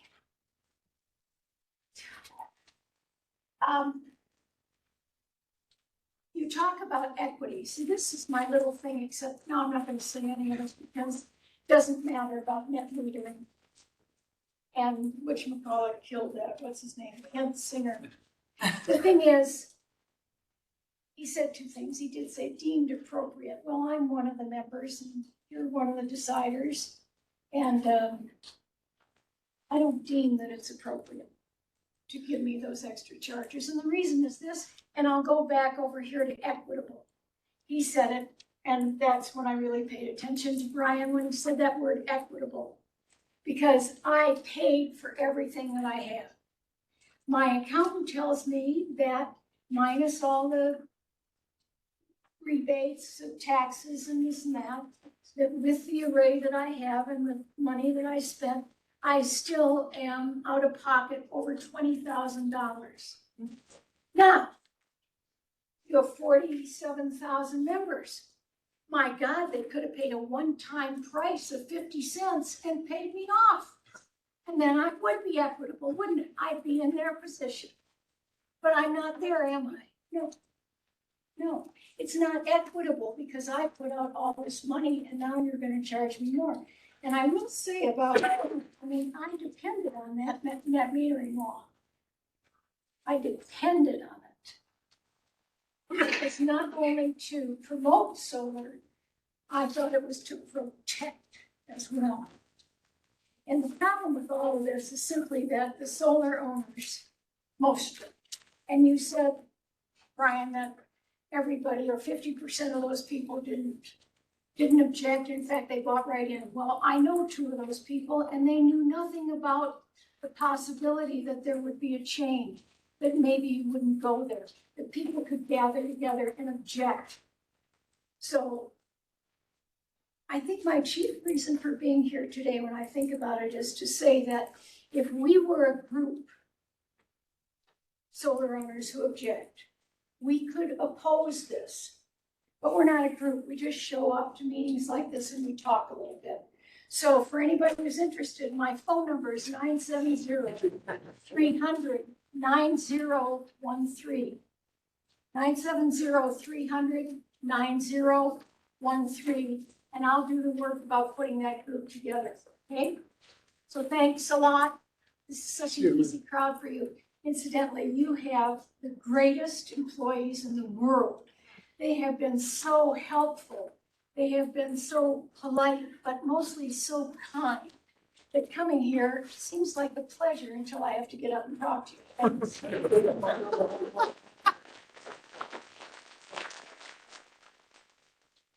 Terry. Next we have Roger Wilkinson online.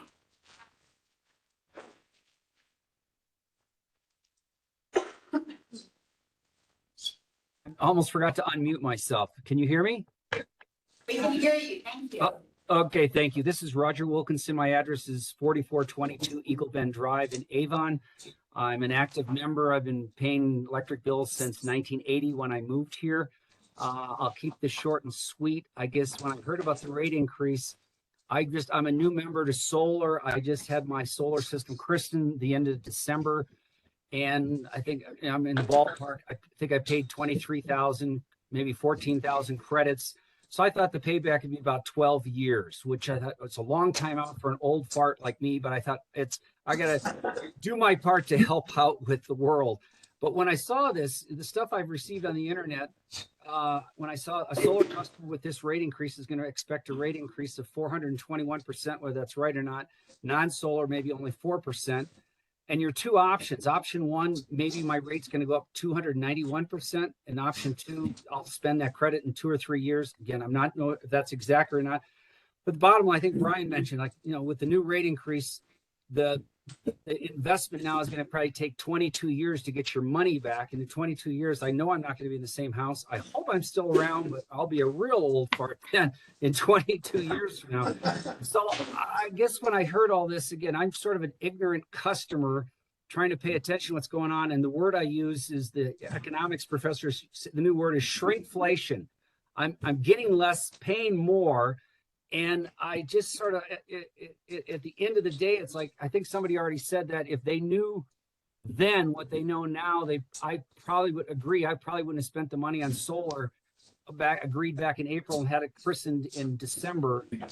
If I would have kept the money in a retirement account or something. So it's just, as a consumer, it's just everything I realize is going up. The utility costs are going up across the board, not just you, but gas, water, sewer, et cetera, et cetera. But it's just, again, I guess if in the early days, if you're willing to jump on the solar, I just thought you'd get a little bit more incentive. And with this rate increase, the incentive just seems to go away altogether. But that's it. Thank you very much. Again, I appreciate the board. You guys, with all your time, I appreciate what you guys do. And thank you so much for allowing me to chat. Thanks, Rod. Next chairperson, we have Andrew. I apologize, Shawneman. Hey, Andrew. Gross.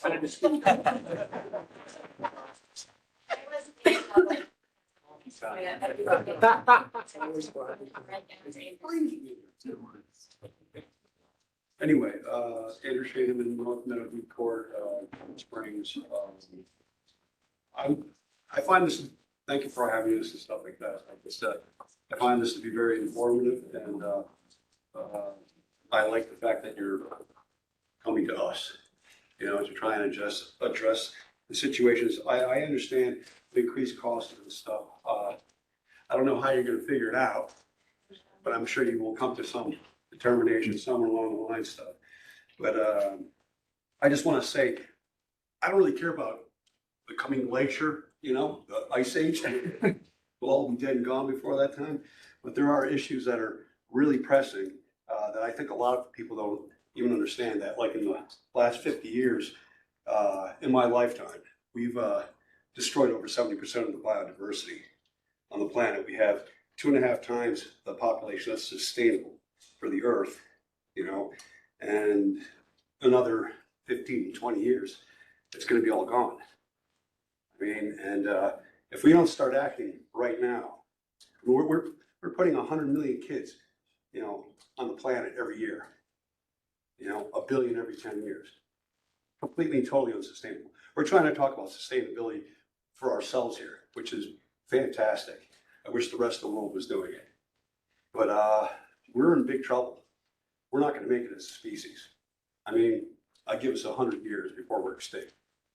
I mean, I'm not joking. And that's pretty much what I have to say. Thank you for your time and stuff like that. But I think we need to do something real quick. Thank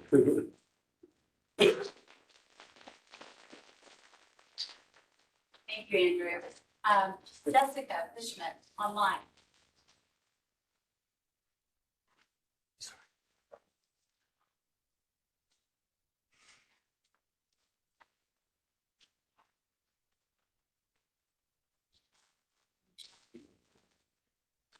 Can you hear me now? Hear you now, Jessica. Wonderful. Hi, my name is Jessica Fishman. Good afternoon. I'm from Edwards. I'm speaking on behalf of myself today as a resident in the Holy Cross Energy Service area and not for any organization or company. I have been in the clean energy industry for a decade in the residential, C&I, and utility segments, and as such, understand market trends, dynamics, and evolution around the world. I'd like to start by thanking the board and Holy Cross Energy employees for having this open session and for taking the time to speak with me individually over the past few weeks. I would also like to acknowledge that this is not standard, and I truly appreciate your openness to hear feedback from the community. I hope this approach translates to repealing this rate change. It is admirable that you have been a leader in the clean energy transition, and your goal of reaching 100% renewables by 2030 exemplifies this. And many of your rebate programs demonstrate that you are committed to reaching this goal by being a good community steward. As many on the board know, I believe this rate change is not good for the community or the co-op, but it is important for me to highlight the reasons why. First, the rate change circumvents the net metering law and could lead to a costly and protracted legal battle that could hurt the co-op's bottom line. Second, changing net metering could lead to a collapse of the solar market in the area as residential penetration is only at 4%, destroying local solar businesses that are key to the Electrify Everything movement and thus make it incredibly difficult for residents to unlock hundreds of millions in federal funds from the IRA, while also making it problematic to deploy your front-of-the-meter clean energy assets and other rebate programs. Third, the rate change, specifically the evening surcharge, also known as peak demand or time of use, will particularly hurt families in the area who are already struggling financially to just pay for housing and buy food, while also disincentivizing everyone from transitioning to electrified appliances. Fourth, the co-op already has a strong balance sheet with last reported year-over-year operating revenue increasing 4.7% by $6.7 million, and your year-over-year net margins achieving a 30% increase of $2.75 million. So now that I've explained why this is not good for the community or the co-op, I'd like to present a new path forward. As you know, the utility or energy industry as a regulated monopoly has been stagnant for a century. But as energy becomes distributed, decarbonized, and democratized, the industry is the first time facing a rapid evolution, or perhaps a revolution. To stay at the forefront, you need to reimagine your business model and think 10 steps ahead. Because of the CapEx investment and asset lifetime, what you decide right now will lock you into a direction for at least the next 25 years. So don't base your business model on where the industry has been for the past 5 years. Make a decision based on where it is going. As Bill Nussi explained in Freeing Energy, the future business model that is more profitable for utilities is transitioning from sellers of electrons to choreographers of electrons. What does this mean for you? you could transition to a profitable platform business model. You could manage distributed energy resources with virtual power plants and implement demand side management with load shifting technology instead of forcing impossible behavioral changes that would hurt the most vulnerable. And to be clear, microgrids and virtual power plants are not the same, nor do they achieve a similar goal. Microgrids are islands that can disconnect from the grid, while virtual power plants become the grid. In fact, a new study by the Brattle Group, commissioned by Google, found that utilities could save up to $35 billion in capacity investments over 10 years with the deployment of VPPs. Additionally, you could limit expensive O&M of large front-of-the-meter systems and instead benefit from diversified energy production and storage that is more stable and resilient. To implement this, you could offer PPAs and other financing options, and thus create new cash flows for the co-op. This type of business model would not only set a new standard in the industry, but it would position Holy Cross Energy as a leader while also helping the community. I implore you to repeal the rate change and find a better, smarter path forward. Again, I'm happy to help however I can. Thank you for your time.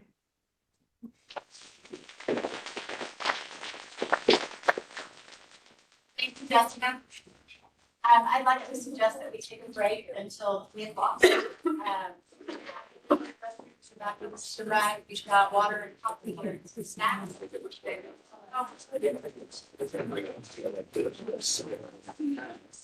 Oh, I love this.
My name is Siri Olson. I'm at 475 County Road 167. Hang on one second. Can everyone please keep their voices down so we can hear the speakers? Thank you. Okay. Go ahead. Can I start over? or- Sure. Thanks. Because I'm so good at this. My name is Siri Olson. I'm a member 475 County Road 167 Glen. So there's been a lot of comment today on solar, which I understand. I get where all you people are coming from. I kind of want to speak on behalf of maybe another cohort of your members, the type of people who can't even dream of affording to put a solar panel system on the house, even if that's something they would want to do. People like my daughter, who's a full-time teacher here in the Valley, and her husband, who get up and go to work every day. They don't have the luxury of doing their laundry in the middle of the day, like you suggest for cutting your rate cost. They don't get to work remotely. They're not independently wealthy. They're not retired. So guess what? The time of the day that they have to do all the things that require electricity are within your peak period of time. It's when they get home at the end of the day of work. That's when they potentially have time to make dinner for their families, to do the homework with their children, to give their children baths, to do their laundry. I find the concept of this structure to be rather regressive for those kinds of people. And I'm saying this from the standpoint of somebody who's got the luxury of now being retired. My husband still works full-time, but guess what? I do my laundry in the middle of the day, mainly because I like to hang it out on the yard, in the yard, and have it dry by the sun because it smells better. But I'm lucky in that way, as are the people that have moved here in droves, who seem to have more money than God, who can work remotely, or they sold some house in California and came here and bought a $2 million house for cash. None of this matters, I guess, to people like that. But my electricity rates have been obscene over the last year in comparison to what they used to be, absent this new rate structure. And I'm very worried about the people like my daughter who are trying to make ends meet in this valley, who are being told that you're going to now be judged on the fact that you really don't have any choice but to use your electricity during what we consider our peak demand period. Sure, maybe they could do their laundry on a Saturday or a Sunday. But you know, maybe they want to go hiking with their kids on a Saturday, want to spend their Saturday doing that.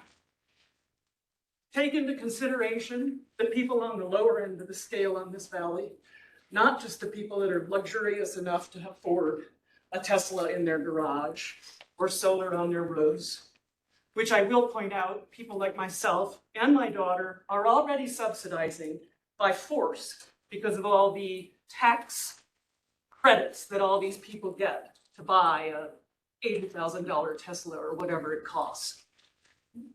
Thank you very much.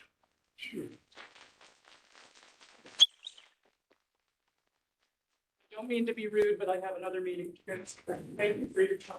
Thank you, Gary. Scott McDaniel, you with us? Everyone hear me? We can hear you. Okay. I'm Scott McDaniel. I live at 260 Abrams in Eagle Ranch. Thanks for having the meeting and thanks for the effort, all the board members. I do wish there had been maybe more chances for input prior to announcing a rate change. I purchased, like a lot of people, it sounds like in the room, a 15 kilowatt solar array in 2022 for about 43 grand, and then followed that up with Tesla batteries under your distributed energy program in the beginning of this year. I feel like the rate changes are being unfairly borne by those of us who've made this investment towards these renewable goals. You encourage the community to subsidize the cost of production, but we haven't let that benefit play out. In a way, I prepaid for my electricity for the next 20 years. Now, I'd like to find a situation where that can benefit not just myself, but the community at large. I do sympathize with those folks who feel the pinch of the increased rates at this for the peak demand. I personally am not against the peak demand charges. I feel that you are responding in the peak demand by trying to accommodate the system and that is necessary to run the system for those hours, and you are charging to be able to run that. You are building the house big enough for the largest party that can happen during those few hours of the day, and I'm sure that's a tough position to be in. Costs go up. I think the electrical rates should go up. Yes. Creating a more equitable solution for some parts of our community, I think we could do that through, frankly, even higher electrical rates, and then subsidize the electrical costs for some of the lower income folks. That's how I would approach the situation.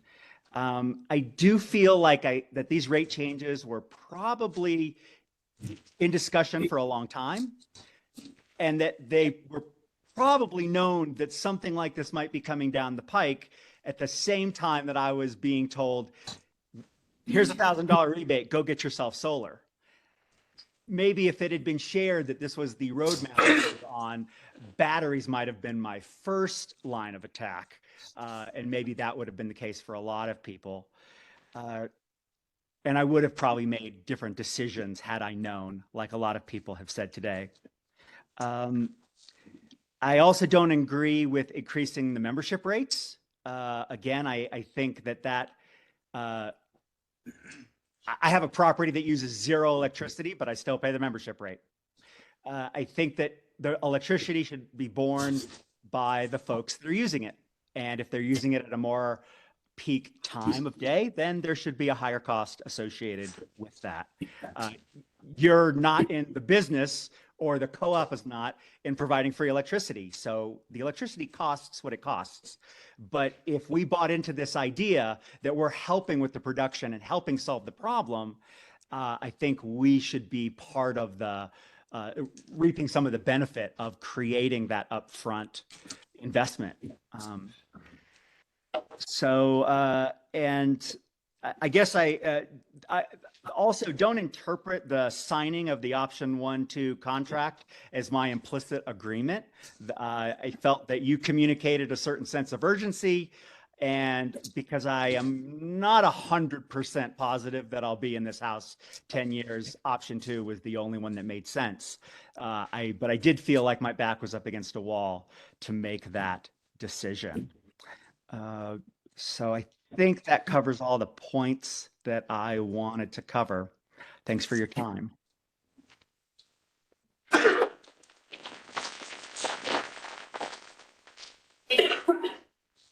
we have Nick Broder. This is gonna be brief. I feel like I'm the only old hippie left in the county right now. You might have some contested for that. I just want to say, why do you get solar? I got solar because it's the right thing to do. Because I care about my grandkids. I figure right now it's pretty much a break even. I did have a $4 electric bill this winter, but and I am going to invest in batteries. And again, it's because it's the right thing to do. And all the things that you guys laid out, where you're searching for energy that is sustainable, I'm totally behind you guys. Thank you. Thank you all for what you're doing. However,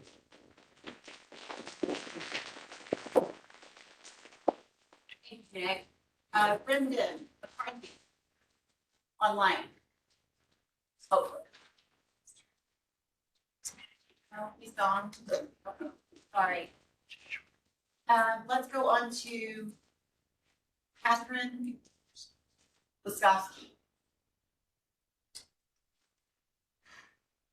Hear me? Yes, thank you. Great. My name is Catherine Wiskowski. I am not a Holy Cross member, but I work for Sonova Energy. Sonova is a leading residential solar and storage service provider with over 300,000 customers across the US, including Colorado. The purpose of my comments is to just explain our opposition to Holy Cross's new solar crediting structure. The Holy Cross website says that it is working towards a future that increasingly includes clean, renewable, and sustainable energy. It is disappointing to see that the same utility is trying to skirt established law to avoid offering a fair credit for energy produced by distributed solar.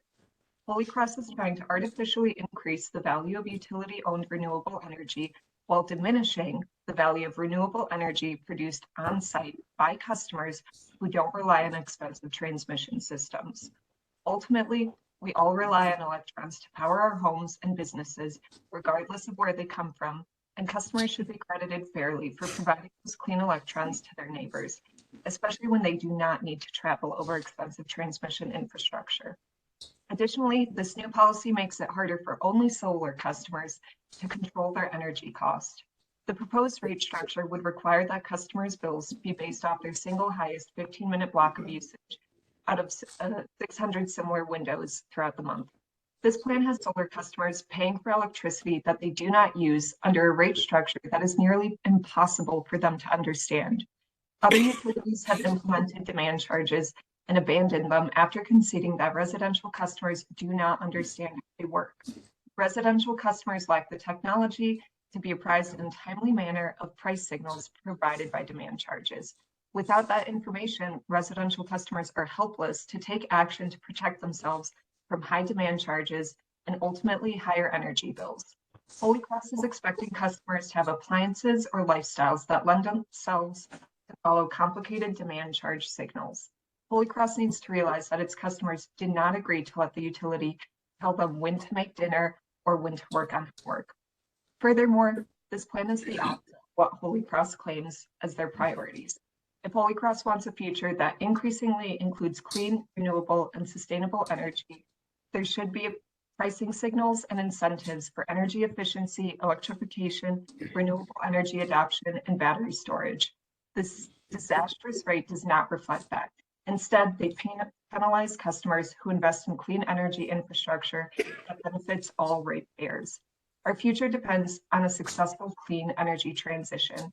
Holy Cross's website says its members have the opportunity to support sustainable, environmentally friendly, renewable power generated right here in Colorado. If that is true, then Holy Cross needs to reevaluate its anti-solar rate structure in an open forum with members and stakeholders like today.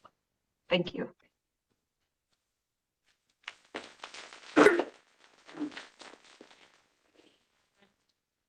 Next, Clemens Paul.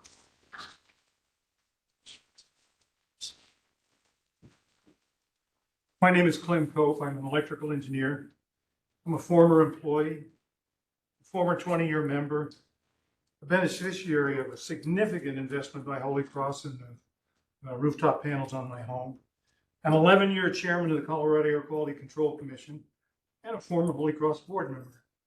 Thank you, Alex, for getting me out of a life sentence on board. Want it back? I compliment the board, the management, and the staff on the new rate structure that allows Holy Cross to recover its costs on an equitable basis from all the customers. The existing rates were unsustainable business model that in effect paid residential rooftop electric users not to be a revenue customer at Holy Cross at the expense of their neighbors. I did that. Solar electric energy generated at noon without storage at high altitude with minimal air conditioning is not economically worthless, but it's close. When a community or utility solar scale energy system with storage can be purchased for 4 cents a kilowatt hour, it isn't equitable to the other members of the credit to credit residential rooftop customers with 11 cents an hour. If the new rate structure is harmful to existing existing residential solar installers, and they can't compete with the developers and installers of utility scale generation. I don't see this as a problem for the Holy Cross members. If you're the last maker of buggy whips when automobiles come into the market, or the last maker of cameras like bankrupt Kodak, and have not adapted to the market, this is not a Holy Cross member's problem. One article I read said the solar installers may sue Holy Cross to change this rate. I would suggest to the board, don't be intimidated. I'm confident that your learned legal counsel has advised you that this rate is allowable under the net metering statute. I'll conclude with a little story. In 1863, the governor of Pennsylvania held forth an oration at the opening of a new cemetery for 2 hours. Nobody can remember what he said. The man who spoke next was Abraham Lincoln in the Gettysburg Address. He spoke 100 words in 2 minutes. What he said will be known for 1,000 years. The point of the story is keep it short. Thank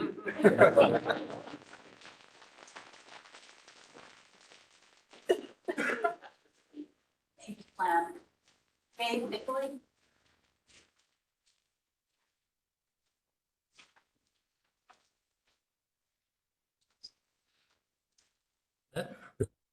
Can you hear me? Yep. Sure Okay. can. Yeah, I live in Denver, Colorado, and had solar in the past with my homes, and doing new construction in Carbondale, and just hearing all the other people, Roger, several others, it just with his new rate structure, I will not be putting solar on my house at all, and I will be letting my builder know and my neighbors within Coryell Ranch and as well as Aspen Glen. So just that's where I stand. I love the environment, love what you guys do, but I think there's other ways to figure this out. Look at some of your fixed expenses.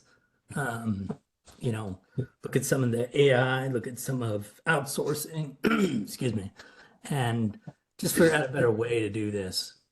But I will not be putting solar on. Thank you. Thank you, Dave. Next on the list, we have Terry and Jake Vogel. Okay, so then we'll move down to Susie Allison. Susie Ellison, 4474 Glen Road, 100, Carbondale.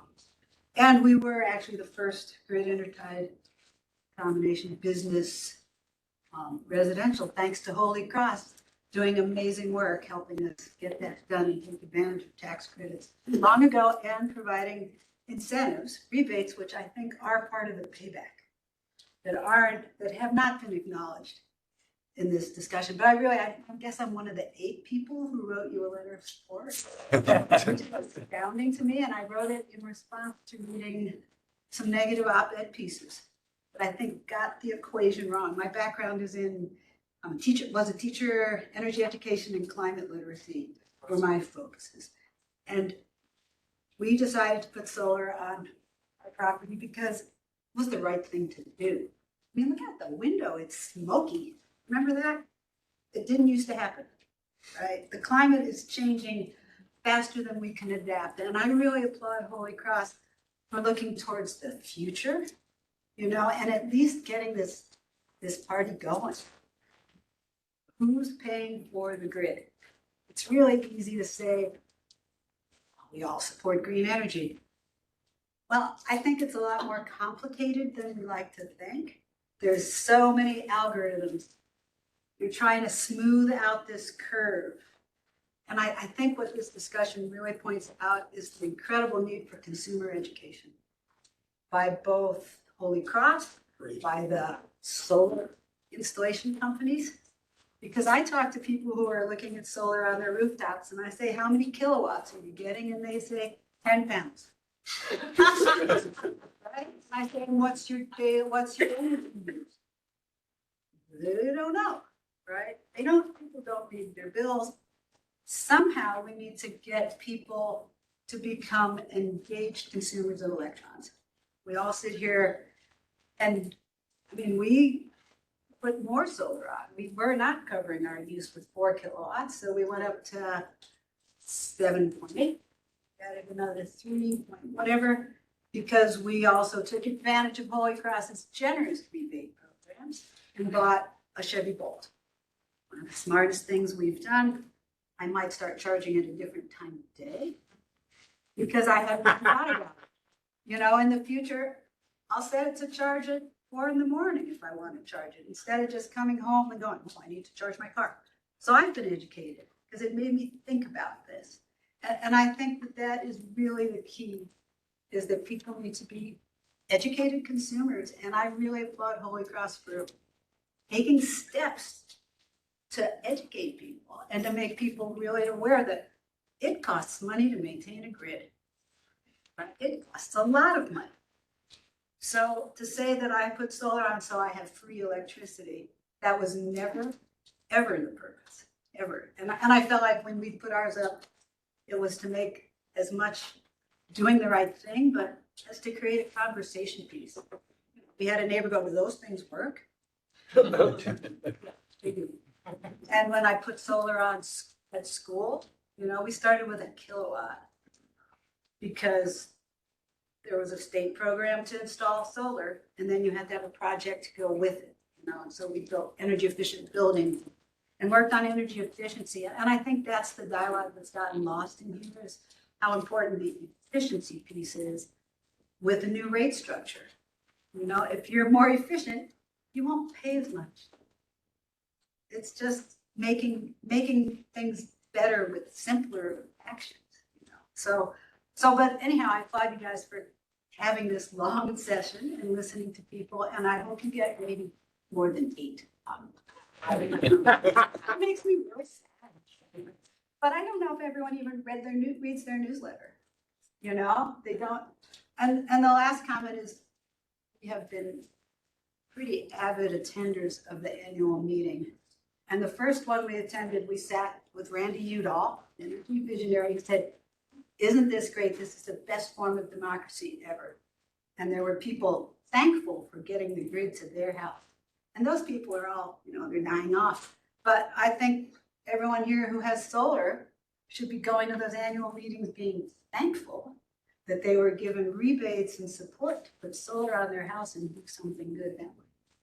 So those annual meetings are great, but yeah, I just remember sitting with Randy like, this is democracy. This is great. Well, he was right. So thank you for even having a meeting about it.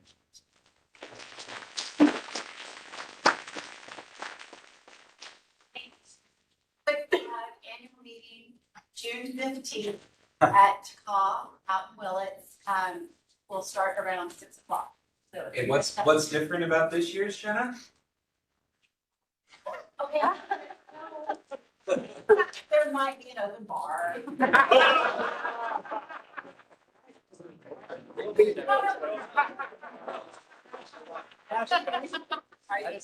That's not where your rates are going. It's not.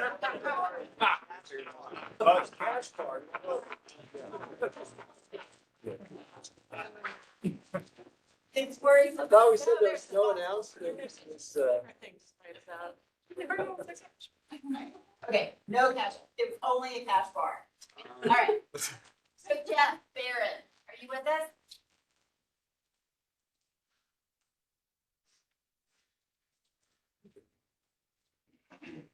Hello, can you hear me? We can hear you now. Okay, thanks for letting me join the call here. And I've been listening to all of the comments. Again, my name is Jeff Barron. I live in Eagle, Colorado, and I am a Holy Cross member. Recently, as of probably about 6 weeks ago, after waiting close to a year, I had solar system installed, and it's now up and running. And right prior to that installation, I learned about the rate increases and made some phone calls, and I do appreciate the feedback and information that I received one-on-one with those phone calls. But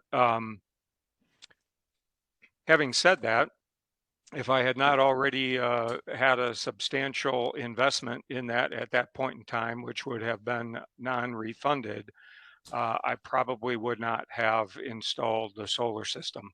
I also I did take advantage of the battery backup, so it's a little less painful with that, but nonetheless, it just does not seem like this rate increase is the way to go about penalizing individuals that have put forth,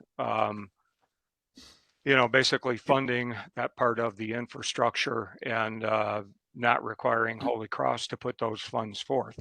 I could take that money and essentially with my average electricity bill, I could pay for my electricity prior to the rate increase for about 15 years. So it doesn't make a lot of sense. And I also completely agree with the comments on penalizing, people. The 4 to 9 o'clock thing is crazy. I mean, I don't know. I understand that's the peak demand. You need to do something there to try to incentivize, but maybe there's a way that you offset that somehow with truly low usage in the non-peak hours for those individuals that are only home during the peak hours. They really don't have a choice. So anyways, I'm not in favor of the rate increase. And I think you just need to take a step back and look at some other alternatives. Thanks.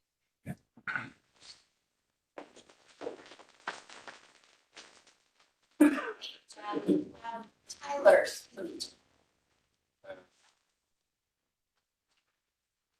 Yeah. Well, thanks for having everyone here. I appreciate you taking comments and taking the time to listen to everyone. And big advocate. Well, let me introduce myself. Tyler Sweeney. I work for Sunset Solar. I also have my own small business doing energy efficiency consulting. I work with homeowners, helping them with efficiency measures, and I also do new home construction. I'm a HERS grader, so I help homeowners that are building homes and trying to help them figure out how to navigate a lot of the strict building codes here in the valley. I live up in Redstone, so I'm also a member. I'm also a solar owner, so kind of wear several different hats here. Again, appreciate you having us, and I'm a big advocate of Holy Cross, and appreciate everything that Holy Cross has offered and extended to homeowners over the years. And Holy Cross has done great work, very progressive, and a great utility. Some of the things that I've seen in my work, particularly with existing solar owners and the different homeowners I've worked with over the years, there's a lot of folks that ended up installing solar for financial reasons. And I think this rate change is, for lack of a better term, maybe pulling the rug out from under them a little bit. A little bit of a bait and switch in the sense that Holy Cross was incentivizing and encouraging homeowners to install solar on their homes.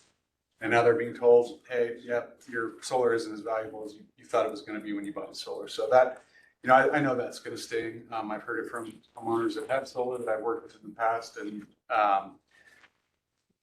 I think that's something that should certainly be considered as far as this rate change goes. And I know that you're extending this 10-year grandfathered period, which is nice. That's certainly a nice offer. But I think that people are still going to be hurt financially who decide to do solar for one reason or another, certainly for financial reasons. As far as the new construction market goes, I don't know how familiar people are with the building codes and how strict they are, but a lot of local building authorities are requiring these home energy ratings, which in most instances require solar to be installed on these homes to meet the goals that these building codes have. And those homeowners who, not everyone is wealthy in this valley. Some people are just trying to figure out how to stay in the valley, how they might be able to build a house, live here, particularly if they're in Pickens County. Carbondale has these requirements. There's a lot of different areas in the valley that have these strict building codes. And they're going to be unduly burdened financially, being required to not only install a lot of different energy efficiency measures, but also being encouraged to electrify, go all electric, which, those cost more money up front. And so from a financial standpoint, those that are just trying to figure out how to stay here, build a house, and live here where they maybe lived for years, it's another financial burden to them if they're only receiving half the credit or less for the solar that they are required to install on their house. Some of the other ramifications I feel this rate change might have is a bit of a ripple effect throughout the state. I think that if Holy Cross, which I think a lot of other utilities look up to and probably follow their lead since Holy Cross has been so progressive, I could see other utilities saying, hey, great, Holy Cross got away with this. We're going to try and do this too, which is going to really limit the solar market in different areas throughout the state, which I think is going to have an undue impact as well. Some of the other things, I think some of the things that Holy Cross might look at as an alternative to the rate change could be some demand side management incentives. I mean, there's smart panel technology out there that I think could be an offer to say, hey, we're going to offer you, free panel or a reduced cost panel. We're going to help you figure out how to go about that and help reduce the demand during certain times due to smart panel technology. That exists, and I think that maybe it should be considered if it hasn't been already. And also considering rate changes that might pass some of these the increased costs and the revenue that needs to be generated to some of the larger users in the valley. We all know that there's some extremely large electricity users, particularly that valley, and those folks probably don't care what they're paying for utility rates. And I'm not saying we should be looking at some kind of socialist model and taking money from the rich for right now, but some of these folks see what their energy use is. I know that they don't care, and I think that should be considered as well. And maybe I don't know what that model looks like. I don't know if that's been considered, but I think that should be considered in some fashion. Thanks, everyone. Thanks.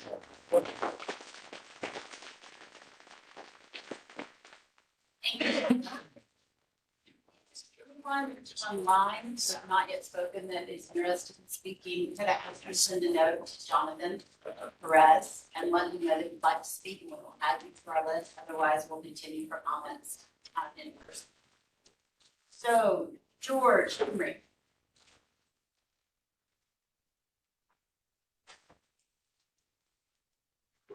I'm George Henry. I live in Eagle, and I've been a member for about 30 years. I just want to say that I understand what you're doing and why you're doing it. What you need to take into account in this community is that we have people at one end of the spectrum who are wealthy and one end of the spectrum who are just here to serve. And those people, when you look at the organizations who are trying to provide housing for them, being towns or being community groups, if they can incorporate solar onto those homes at the time of construction and roll it into their mortgage, that's a bill that they don't have to pay. And that's a big deal for somebody who has low income, especially in this area. The other thing I would point out is to go from a given return on investment for solar, and then to have this come out and that return on an investment is immediately doubled, though you're to have some compensation for that. It still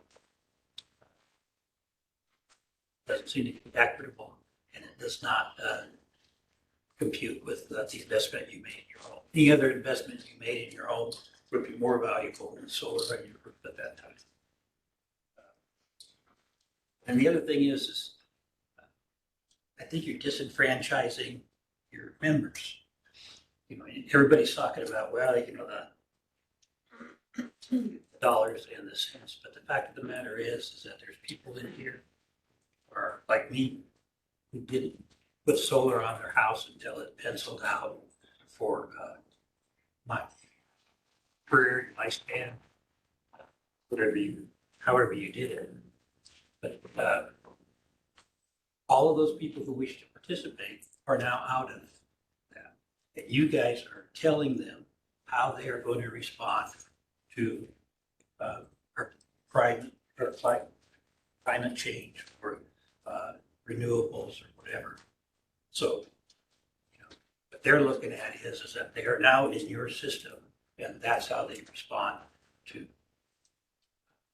greater problems. That's about what I have to say. Thank you. Thank you, George. Matt Fowler.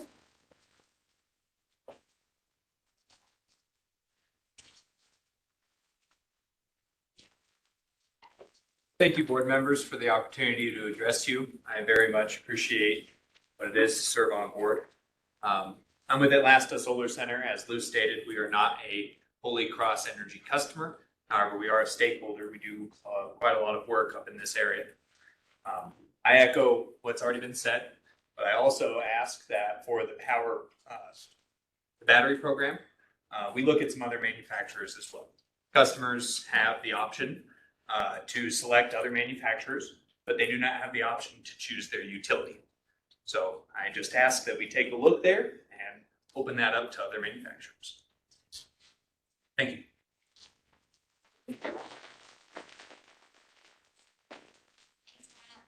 Matt Scott.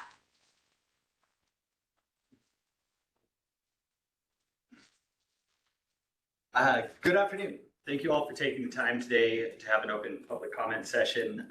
Many of your members care deeply about energy, and it's a unique and really neat thing to see. Long before I ever moved to this valley, I knew Holy Cross Energy and your reputation very well, thanks to your unique history of leadership and innovation. While I disagree with this rate restructure and the process that led to its passing, I have a huge amount of respect for this co-op and the members of your team. First and foremost, I'm speaking as a proud member of Holy Cross Energy and a longtime advocate for renewable energy. While I currently work at COSA, that is not my role here today.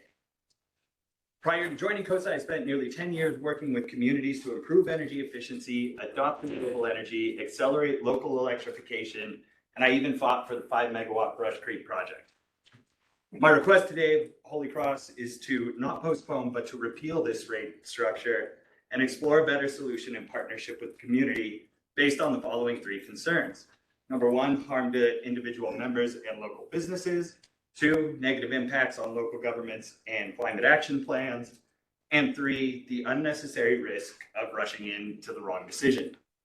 So number 1, harm to individual members and local businesses. If the new rate structure is not repealed, it will effectively kill true net metering and nearly double payback times for solar installations. This not only shuts the door on 96% of your customers who don't have solar yet, it devastates small businesses that install solar in your community. This rate change not only eliminates net metering, it also breaks out a demand charge that disproportionately impacts low-income customers. Demand charges are hard to understand and even harder to manage.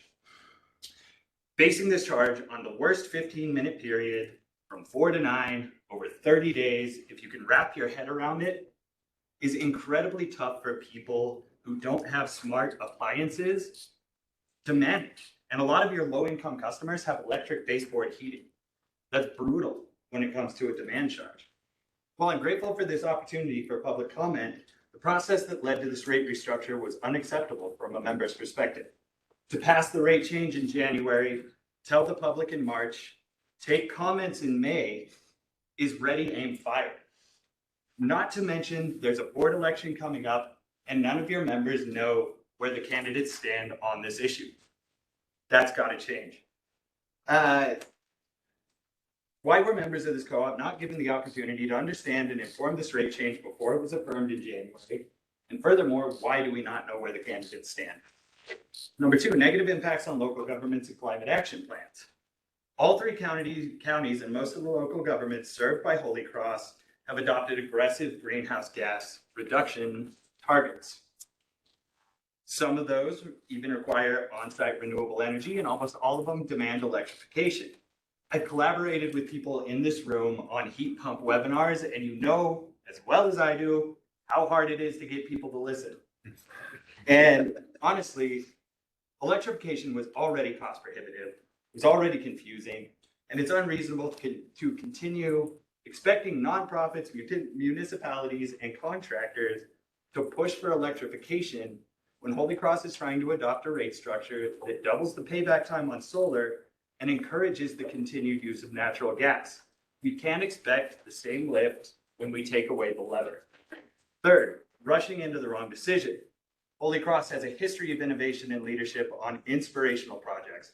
For example, Basalt Vista has shown us what affordable housing can be, where people are empowered to generate, control, and understand their energy in a safe and resilient microgrid.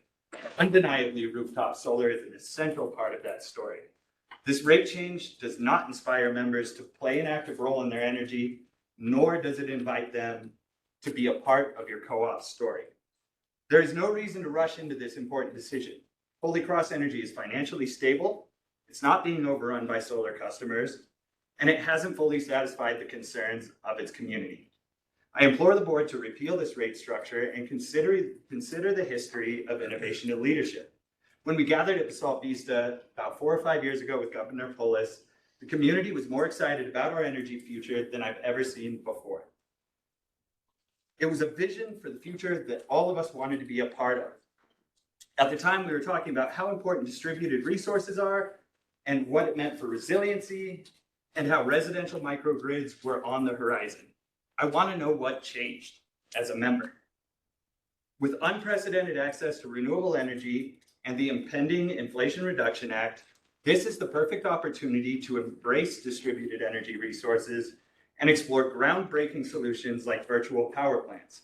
Lead other co-ops by example and find a rate structure that encourages and empowers people to generate and actively manage their energy. Please repeal this rate structure. The country is watching you, because as goes Holy Cross, so goes Colorado and beyond. Thanks. Oh, Matt. Sorry.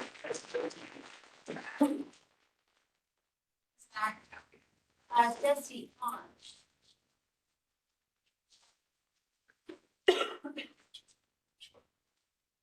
Hello. Thank you guys for putting this together. Might be the youngest person here. I don't know. So a little bit about me. I used to work for Core. I'm an electrical engineer, and I'm now in the backup battery industry. I just real quick wanted to talk about a couple things that I've seen in this conversation, like from my electrical engineering standpoint. And when you look at when you look at the history of solar, when we talk about net metering specifically, which I've heard here a lot mentioned, when net metering started, we're talking about 2008 and before, there was not much solar. And from Pew Research, from 2020, there was 2.9 gigawatts installed, and in 2021, there was 3.9 gigawatts installed of solar. So you can see the adoption of solar is exponential. And what we're sort of forgetting, I think, sometimes in this conversation is the grid and grid stability and the reason for these rate structures in that context. So the grid must produce and consume the exact same amount of energy at all times, right? So when Brian showed that graph earlier and we saw the solar production going over the load in 2025, that's not just like, oh, we have too much solar production. That's like hundreds of millions of dollars in terms of grid infrastructure and cost to the utility and also to the members. Not to mention, grid infrastructure already is incredibly old and sensitive and expensive to maintain and replace. So I think that, while we do obviously need to consider, people who have installed solar and the impact of net metering, we also need to realize that if we continue on this push for renewable energy, we can't just keep slapping solar panels on houses or in utility scale. It doesn't matter whether it's utility scale or on your rooftop, right? And if you have solar on your roof and you don't have a battery, you're still using the grid 100%. All of that energy has to go back onto the grid and then back into your house, right? And then also when we get into the actual state of batteries, they are expensive and they do use rare earth materials, but The ability to recycle batteries has been improving exponentially. There's all types of new battery storage technology in the emerging market in terms of flow batteries, vanadium redox flow batteries, iron air batteries. There's all types of technology that's coming. And I think that this rate restructure from Holy Cross is pushing us in that direction and saying, hey, we need to start to prepare for this. And we need to incentivize this. And I do think that, you know, we need to consider all of the members and, you know, I think it was really powerful to hear people stand up here and say that if they had known about this rate restructure, they may not have put solar. At the same time, I just heard from Rocky Mountain Utility in Utah. I know there's a huge development, you know, residential condos, 20,000 square foot commercial buildings. The utility isn't letting them install solar because they have so much solar and so much wind that they're getting unmanageable voltage spikes and voltage drops from their renewable sources.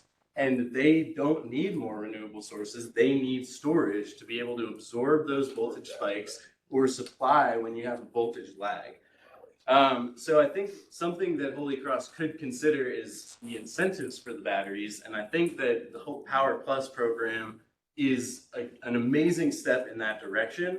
And I think at the same time, these rate restructures are an important step in that direction as well. And I think that whenever you have massive change or change of any sort, that people have there's going to be people that don't like it. There's going to be issues with that. But the idea of net metering and that the energy you're producing on your roof is always worth what you're paying from the utility for electricity is just not a valid model anymore. And it was when solar started. And I think it's been incredibly important. But we're approaching a point now where things are changing, and they're changing rapidly in terms of demand management, load shifting, BPPs, microgrids, all of these resources that have been brought up here, they all rely on battery storage. And they all rely on that battery storage as a key stabilizing component of renewable energy adoption. And so I think this rate restructuring, while it's painful for the solar industry in and of itself as a standalone industry, I think for the widespread adoption of renewables, for the adaptation and the progression of battery storage, you guys are moving in the right direction. So thank you. My name is Jesse Kahn. I am a member. I live in Elgerville. So thank you. You can find me. Jesse, great job. Thanks, Jesse. Neil, Are you serious? I am. Must be my daughter. Wait, are you related? Are you kidding? Look at me, look at her, she hurts, man. My name is Neil Pollock, and I live in Garfield County up Cattle Creek. Is that what it means now? Are you a member? Oh, I'm sorry, I've been a member for 35 years. First, I would like to say, I was at a board meeting a while back, some months ago, and I had comments about the unreliability of the energy I'm getting. And I just would like to say that this morning, we had a bad 2 gallons of yogurt my wife was making because there was a blip in our electric and our Instapot went out. And when it restarted, it lost the setting because of momentary switches. You know what those are?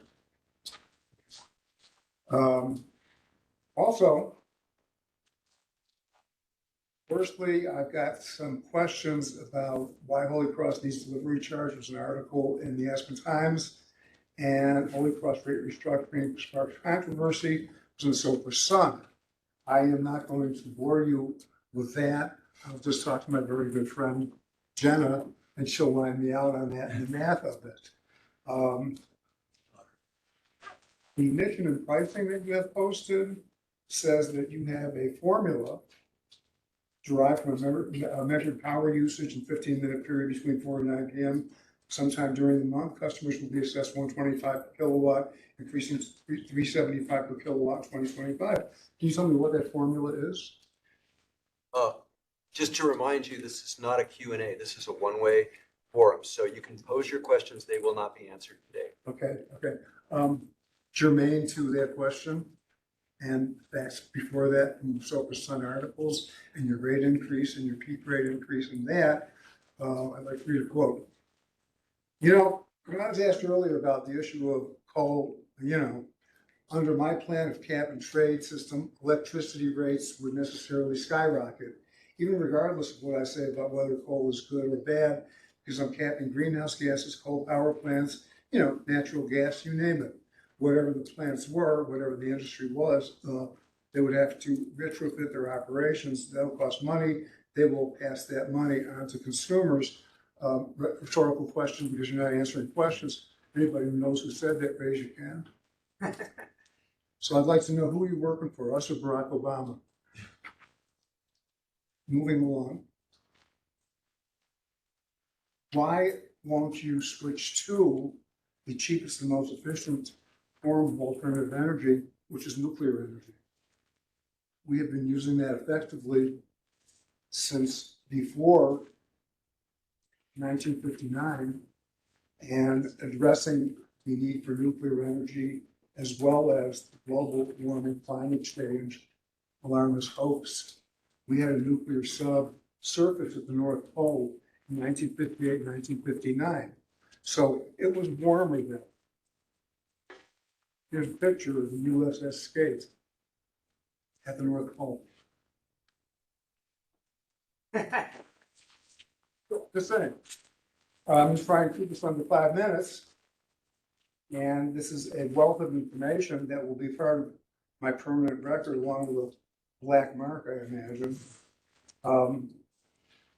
Man, Homo sapiens, has been on this planet for quite a while, but relative to the age of the planet, we're a blip on the screen. The Earth was here before we got here. It's going to be here long after we are gone. We might destroy ourselves, but we will not do anything to harm this planet because we have the ability. We have not yet established the fact that we can work together even to get 5 people out to lunch reliably without it being a pest. We have an all-electric house, and because of that all-electric house, we have an all-electric well pump, which means that no electricity, no water. I can talk faster, I came from Chicago, I used to speak at 78 RPM, so I'll get back up to that. So we have no well pump, we have no water, and that means I have to go down to Cattle Creek with 5-gallon buckets and an ice chopper to get water. Therefore, we're going solar with my man over here, and we are going battery with Holy Cross, so we will have well pump, hot water, and a few other things, nice as easy night of life. Past that, as far as renewables, as far as sustainables, as far as being carbon neutral, if you do succeed in becoming carbon neutral, you will be killing plant life because of photosynthesis, which is how plants, along with water, sunlight, and carbon dioxide, make food to sustain them. So if you want to be murderers of plants and reduce our food source, go ahead, keep patting yourself on the back for how virtuous you are about being sustainable and earth-friendly. Thank you very much. Thank you. All right. Thank you, Neil. Oh, thank you, Liz. Sloan Schumacher.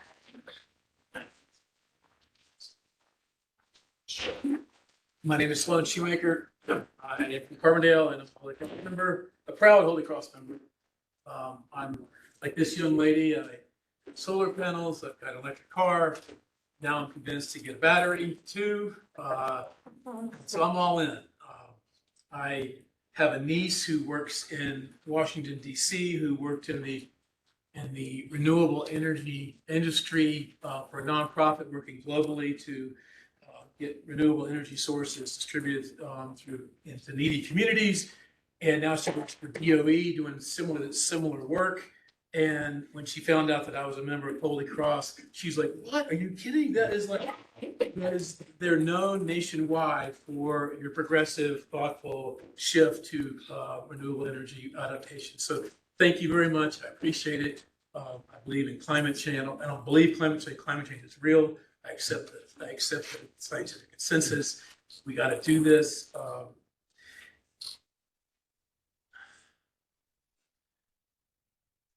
I came here today not intending to speak because I'm not an electrical engineer or an accountant, being counter. And I just wanted to be educated, and I have been. And some of the things that really, a couple of things that really stick out to me is that I do understand policy, and policy is an expression of our collective values. And I think that we, as members of Holy Cross, have transmitted our collective values to you to implement in your adaptation of renewable energy. And thank you for doing that.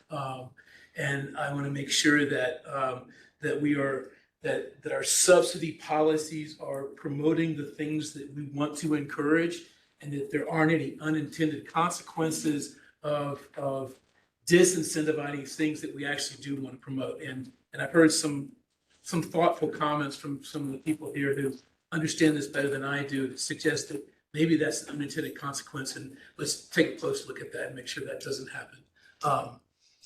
And in my career, I found that collaboration was a really, really powerful approach to getting buy-in from diverse perspectives on issues that have some tension and conflict around them. And so if there's a way that this process could shift into something that's more collaborative, I'm not really sure what you've done. I've only heard what you've done, but I'm not sure what your perspective is on that. But if there's a way to make it more collaborative so that we get more buy-in, get more perspectives in, find some happy or more common ground that allows more ownership from across the diverse constituency of Holy Cross, I think that'd be great. So thank you for what you're doing. I'm proud to be a member, and keep it up.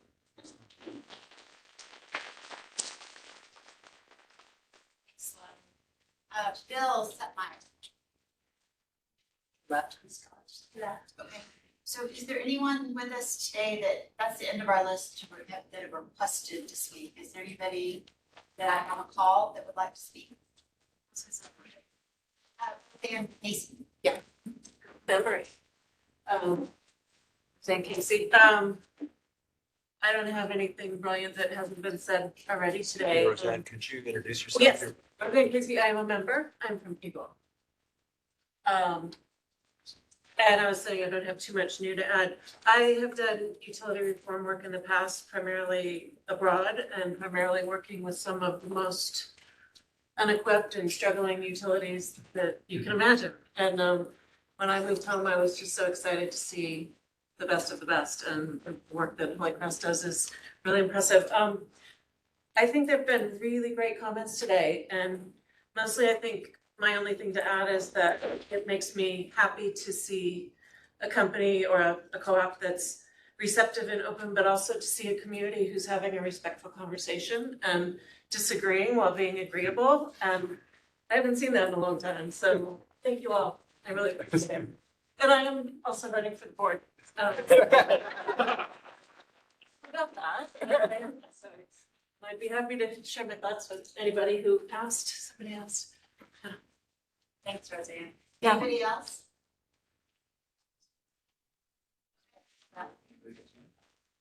Lisa, I still don't have anything to bring. Okay, so I think that everybody wants. Thank you, Jenna. Well, as has been echoed here, this has been a really productive conversation. We, as board members and as fellow members of our cooperative, really value this opportunity to have this exchange with you. We really want to hear this. We appreciate hearing this. We've heard passion, we've heard logic, we've heard arguments, we've heard opinions. This is all essential because for each one of you, there's probably 100 people or more that carry the same thoughts that aren't sitting here in this room. So this really broadens our perspective.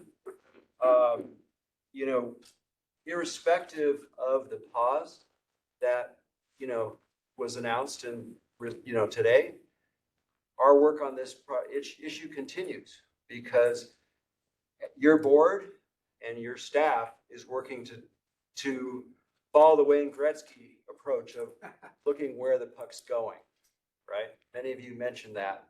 There can be arguments or differences of opinion about how far, how fast. But I think we're sensing a lot of alignment about where the goalposts are, right? So, you know, a lot of folks talked about collaboration, and we appreciate the acknowledgement that came out from many commenters that today was, you know, a real step towards that.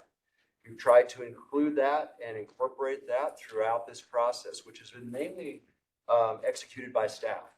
But believe me, when that value is something that is a central part of our culture and a priority from us through our board, through our staff, and including for our members. So the next stop on this tour is the annual meeting.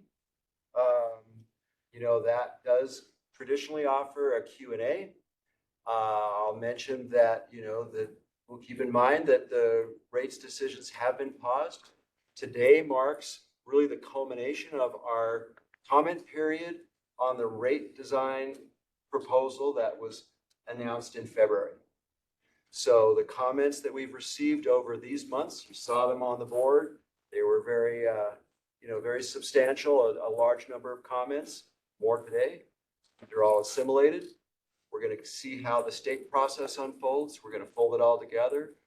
Staff has been here in the room. They've heard this as well. So stay tuned. This is just a stop on the journey and not the destination. Thank you for all being here. You got it.